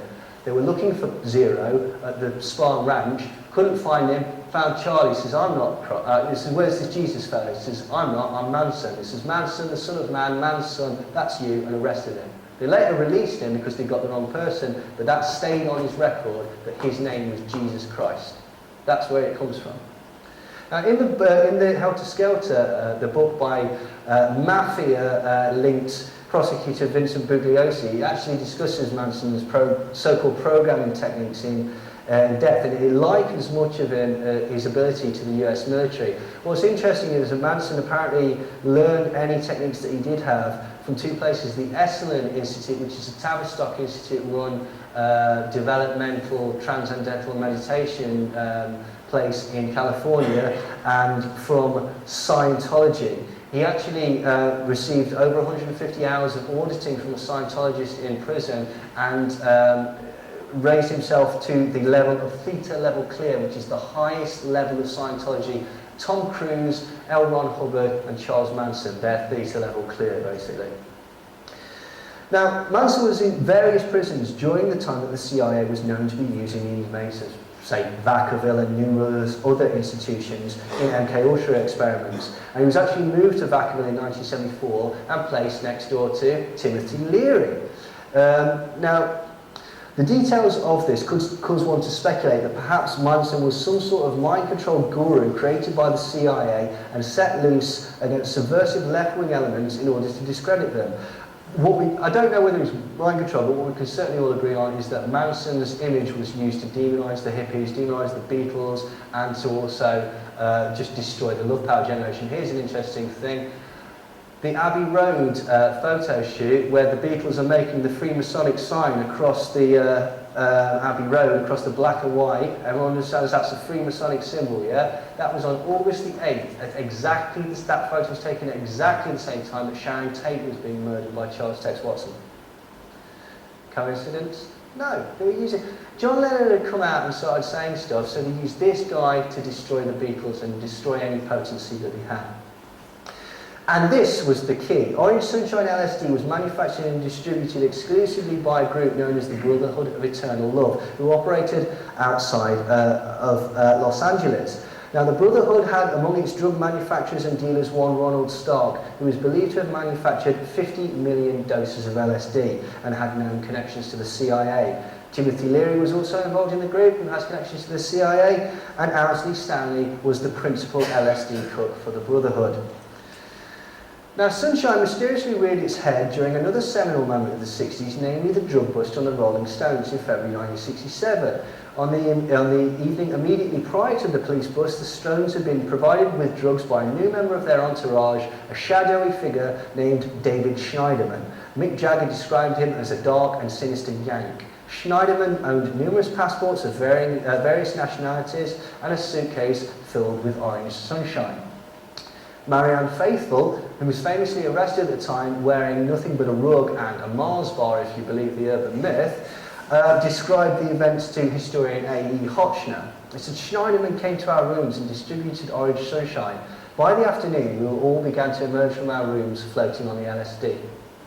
This, along with the fact that Schneiderman managed to leave the flat with his suitcase unsearched, with the permission of the police, never to be seen again, suggests that he had intelligence agency connections.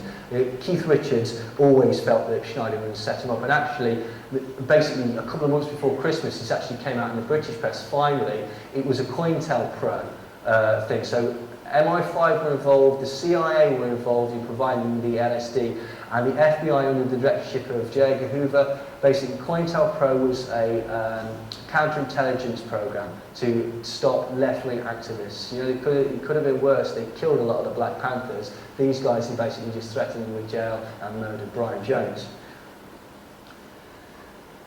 Now, in 1968, a gentleman named Phil Kaufman became the Rolling Stones tour manager. Now, Kaufman had the distinction of being a jailhouse cellmate of none other than our good friend Charles Manson.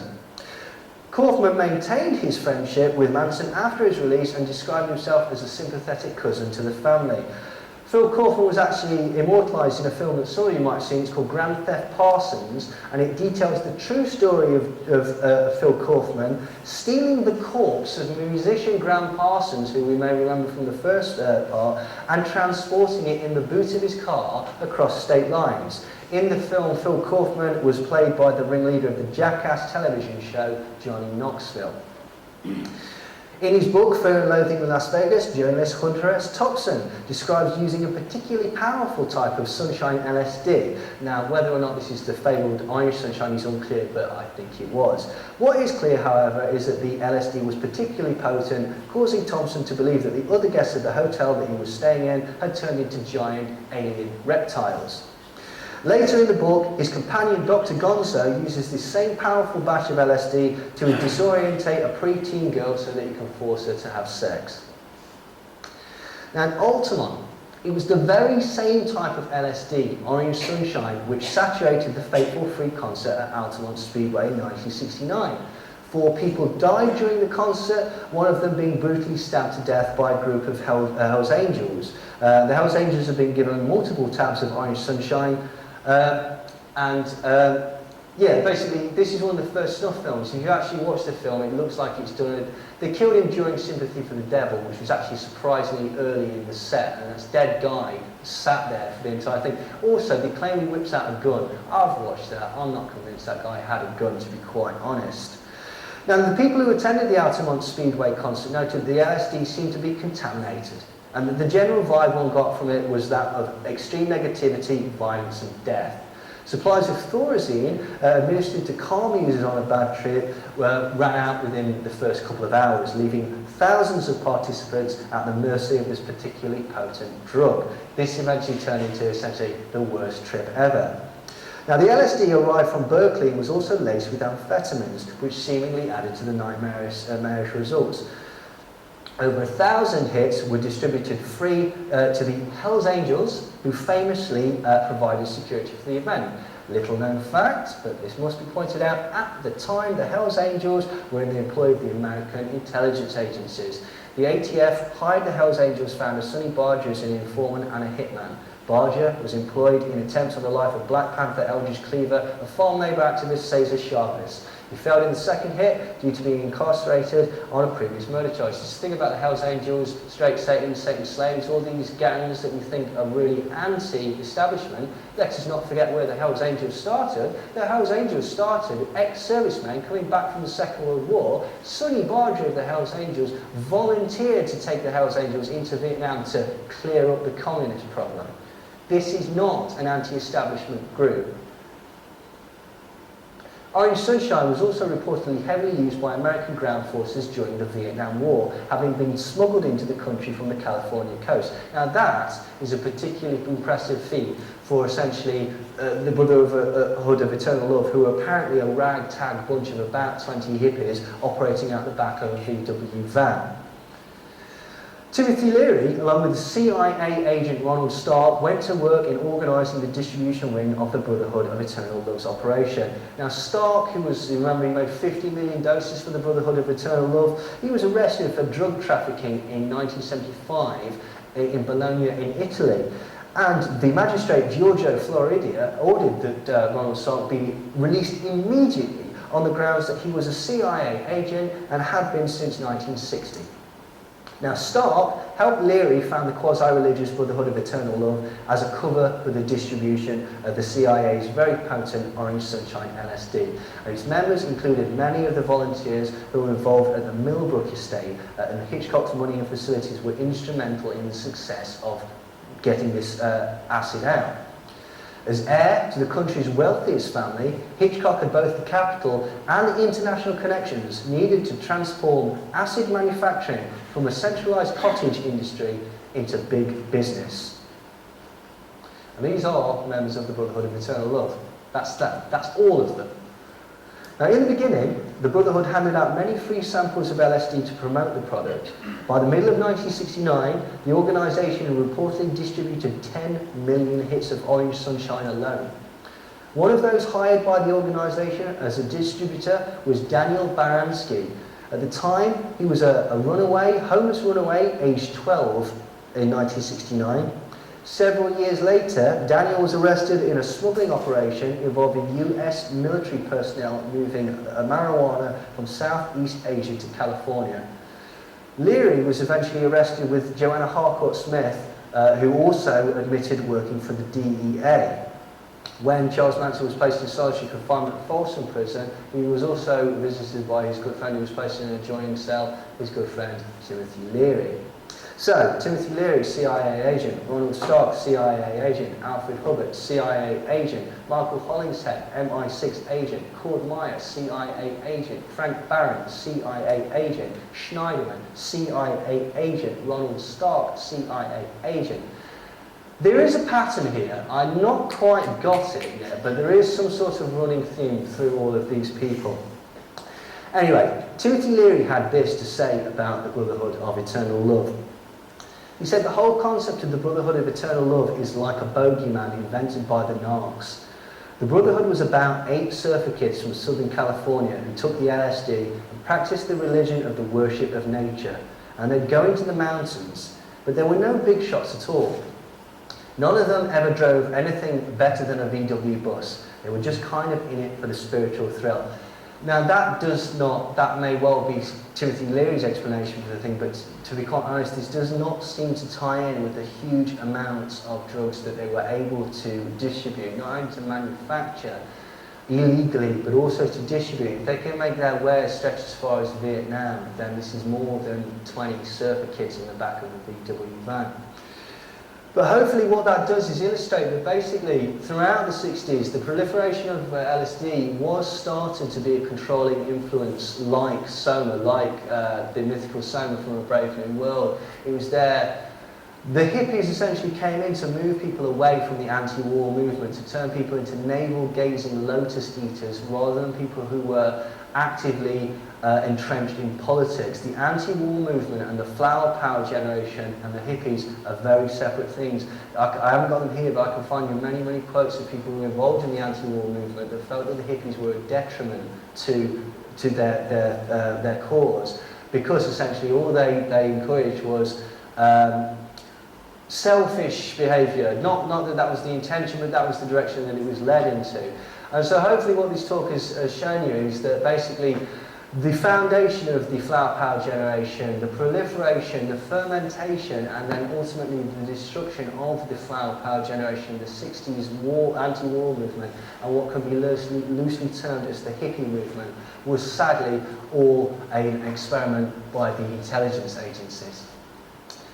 Well, that concludes my talk, so thank you very much. Again, this is my website if anybody wants to check it out. This is my email if you want to get in touch. Those are my books over there if anyone would like to buy my books. And if we've got any time, if anyone's got any questions, I'm quite happy to answer any questions. Yep? Well, it's probably a question, it's just a few points. The whole musical movement of the 60s, very talented. Well, no, actually. This is the point I want to make. Yeah. The perception is a lot of very talented people. Yeah. But as you point out, all coming from the same military background. That would point to a hidden hand. Oh, yeah. Well, I mean, one of the things... Where I get away from where you were coming from, Yeah. slightly, the Beatles. I agree that the Tavistock Institute are well behind a lot of this. I'd ask people to look into Theodore Adorno. Yeah, I know what you mean. So it seems to me that these people, apart from being talented musicians who just come from natural talent, Yeah. there's definitely the Tavistock Institute behind them promoting a certain type of music. Oh yeah, it's more than that. It's like, the other Birds did not play on their first album. The majority of the Laurel Canyon bands, including some of the Doors tracks actually, they didn't play on their first albums. You know why? Because they weren't very good musicians. The proliferation of the Laurel Canyon scene was more due to a bloke called Vito Paulenkus and his group of dancers called the Freaks.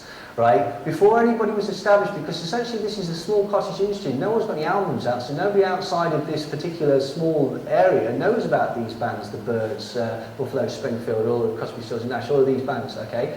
Why are people attracted to the gigs? They're attracted to the gigs by this group of people who were friends with Kenneth Anger, the Satanist, called Vito Paulenkus and the Freakers. And what they do is they would turn up at all these gigs and dance like maniacs and possibly have a love-in on the dance floor. People would turn up to watch the Freaks as opposed to watching the bands. And even David Crosby admits this in his biography, that essentially all of the Laurel Canyon bands weren't very good, so you had to have this hype to draw people in until they were established, essentially. So yeah, you're absolutely right.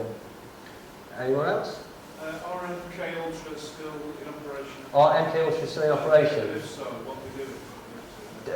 Probably, I wouldn't be at all surprised. I don't know for a fact. I was told by Ted Gunderston when I once had a conversation with him that Monarch, which is the sex slave aspect of MK Ultra, has been renamed Marathon. I don't know whether that's true. I really don't know. Yes, I would imagine so. I don't know if it's happening in England. Well, the last thing that was sort of mind control in England was those two ladies that threw themselves under the lorry on the motorway. Dunblane, obviously, that's a bit strange. So yeah, if I had to stake a claim to what they do with MK Ultra and mind control subjects now, they're sending them into schools with assault rifles. Yeah, absolutely. There's a large part in my book about Columbine and Virginia Tech, and it falls into roughly two categories. Columbine, I'll tell you for a fact, there was at least 4 shooters at Columbine, at least 2 of whom were still students at the school and were named by several other members of the school as saying that bloke was shot my friend earlier. And the teacher said, shut up. It's the same with Sandy Hook, something very strange. Yeah, something very strange is happening with Sandy Hook. But yeah, it's Columbine, Virginia Tech. The common thread that runs through all of these things is it works in several ways. It's a mind control program in as much as it stops people, it's a public perception management event, fear, get rid of guns, that sort of thing. The people themselves might well be mind control subjects, and then the concept of what's sold to the media is often sort of twisted as well, because basically they'll tell you that this is what happened. One kid went mad, went into school, shot it, when the evidence points to several more people being involved and stuff like that. So the mind control element is broad. Is the end game there just to disarm the thing? Probably, yeah. And just to Tavistock have got this thing called fear. You get fear and stuff on people all the time. You basically get people trauma-based mind control on a large scale, and this is how you get whole populations. You can't think, you're terrified by something horrible, you revert to fight or flight, and you're not going to have a long and complicated go through the facts and the options at that point, so you just react and go, someone from authority, please come and help me, quickly. So that's it. Yes, please. Peter Hutchins has observed that all the school shootings are the result of drugs. Yeah, there's the SSRI aspect of it. Anyway, another point, not last summer, the summer before in Belgium, I was in Bavaria, and they had that, a great big concert, and it got blasted by somebody. Well, that was the real classic freak out. Oh, right, yeah. Well, Well, it got all sloshed by that storm, that's what I'm talking about. Oh, with the stage collapse? Yeah, I do remember that. But the gentleman said was about drugs. The majority of school shooters, people that are involved in school shootings, miraculously they end up being on SSRI, antidepressants, fluoxetine, Prozac, all of these various different bits and bobs. That seems to be a running theme. Even on the boxers, it says this can cause suicidal and violent tendencies. So whether that, I don't know, because that certainly is a running theme, but I don't know whether that is a cover story, if you know what I mean, because there are other techniques that could be used to turn people into mind-controlled killers. The use of drugs in those particular aspects, no doubt it heightens certain aspects, but that to me would be too random an event. Certain things like Sandy Hook, Virginia Tech, there's dates involved, there's significance involved, the number of victims, the way people are killed, the time people are killed. Some of them have got ritual aspects to them.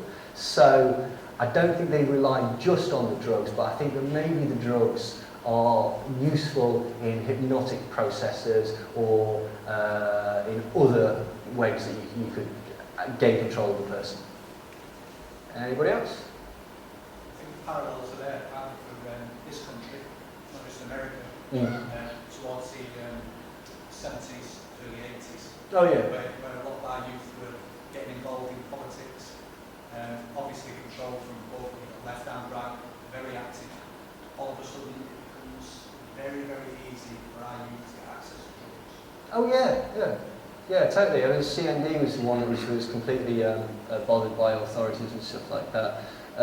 But yeah, absolutely. I mean, this is my sort of thought. Drugs don't come in by accident. Where do they all of a sudden all come from?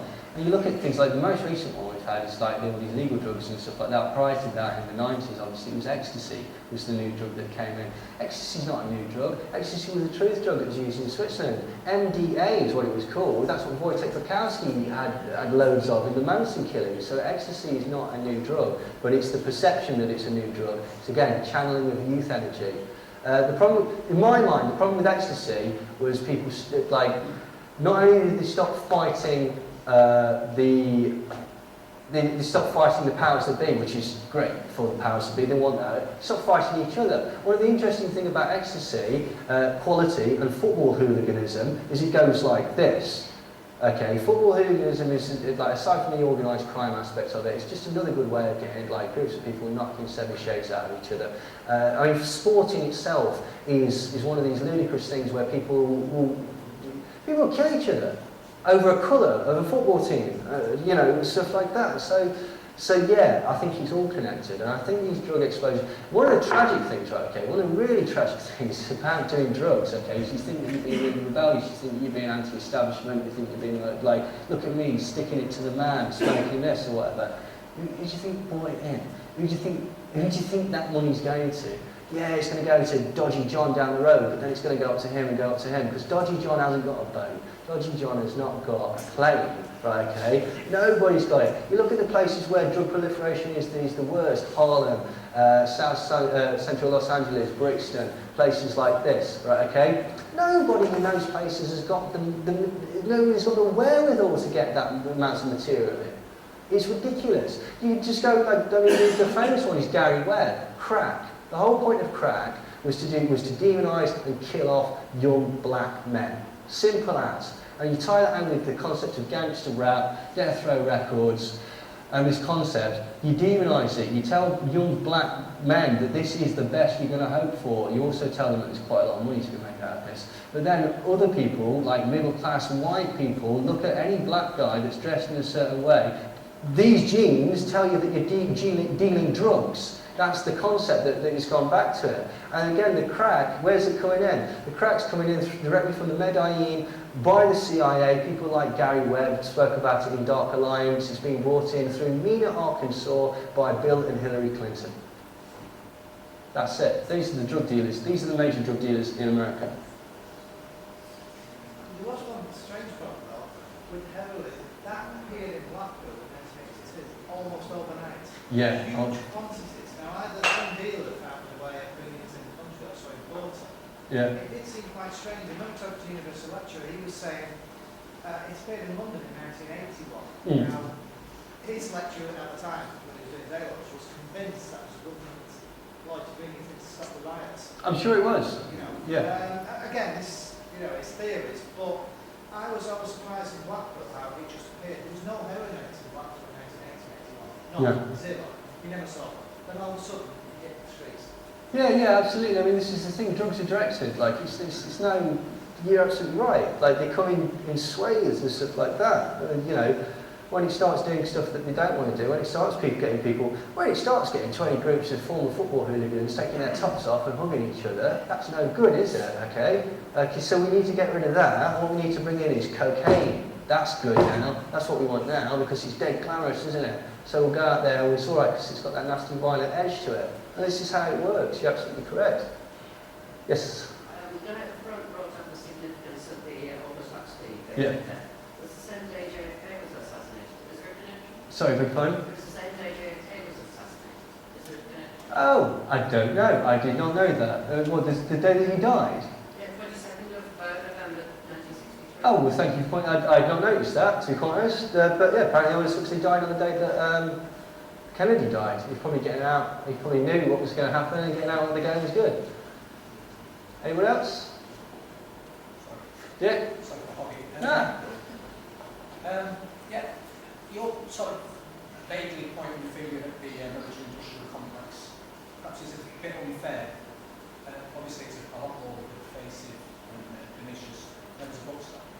Where does the book start? I don't know. Who directs it? I don't know. It's got to be the very top echelons. I mean, if you look at it, you've basically got elite families for want of a better word, Illuminati. Because essentially you've got the same banking scions, the same sort of top level people that have been in charge since way back. SS formed the OSS, formed the CIA. The Nazi connection is a fact. The Nazi party, founded by the Wall Street, Paul Warburg and all these people, who later went on to found Tavistock. Tavistock then, through Paul Warburg, gets the Mellon family involved, Timothy Leary, boom.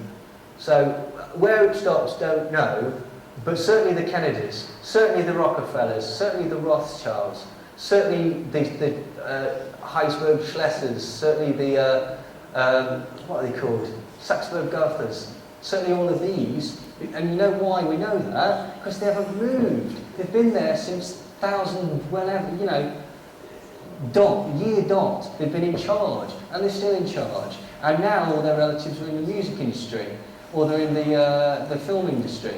So all these people that are presented to you, you can be just like this. You can be just like your heroes. You can, if you were born and happen to be related to, hey Christ, Madonna, Tom Hanks, Celine Dion, Britney Spears, Christina Aguilera, Angelina Jolie, George Bush, Dick Cheney, Barack Obama, Marilyn Monroe, all related directly. This isn't me, this is Burke's Peerage in Boston Genealogical Society. Just look up the Bush-Windsor bloodline. There is an incredible, the main mind control program that is in the world is to make you think that you can do anything with yourself. Because you can't unless you're part of this group. You won't get past a certain amount of wealth because taxes will take the top off it. You won't get through into the entertainment industry unless you do what you're told. You won't get through into the film industry unless you do what you're told. You won't make any significant inroads that are going to upset the status quo, or you'll wind up dead wearing stockings with an orange stuffed in your mouth. This is what will happen. Okay, this is exactly what happens, okay? And that is one of the main things, that once you start to realise that, you realise that what a mess we are in. And then it doesn't become so mental that the entire 60s thing was all a set-up. Yes? So you can assure us that all these people that they wave in front of us that you read about in papers and magazines are all on a connection to the... I don't know whether they're definitely, like, some of them are bloodline connected, provably. Some of them are just useful morons. And the ones that basically don't become, outlive their usefulness, Jimi Hendrix, Pete Tosh, Bob Marley, end up murdered. And that's just as straightforward as I can say it. You don't tend to murder people anymore, they just turn them into persona non grata, like George Michael is the one that basically nobody likes anymore. Well, Michael Jackson. Thank you, Michael Jackson. Yeah, Michael Jackson starts talking about Sony Records, ends up dead, Sony get the rights to his records again. It's one thing that people don't seem to realise. He died within hours. We've got a new Paul McCartney best of, we've got a new John Lennon best of. Why is that? Because then all of a sudden the Apple recordings goes back to Sony.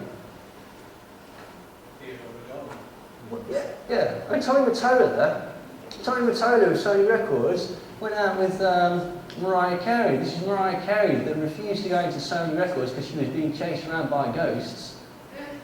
Yeah, she took a bath with all the clothes on. She went batshit. That's mind control. That's someone being mind controlled, basically. So this is why Britney Spears did it. And it's why her boyfriend owns the rights to all her material and stuff like that, because they're controlling her. They've got a handle on her. But we accept things. I mean, how many people have asked who do we owe money to? You know, we accept, Of course, we yeah. accept cuts. You'll never find that information out. No. It must be my own opinion on that one is the Rothschild, whatever, they want to say 7% interest on money, and they run the M&A and they will not whatever, and they pay on that. Yeah, it doesn't make any sense. It's like, who are we paying this thing back to? You never find out. There's a thing called consensus transfer, okay, where basically people don't want to be told the truth because I've got this psychological thing, and this is the way the world is. At the minute, it's not perfect, but at least I know what's up, what's down, what's left, what's right, okay? You start pulling away at that, okay?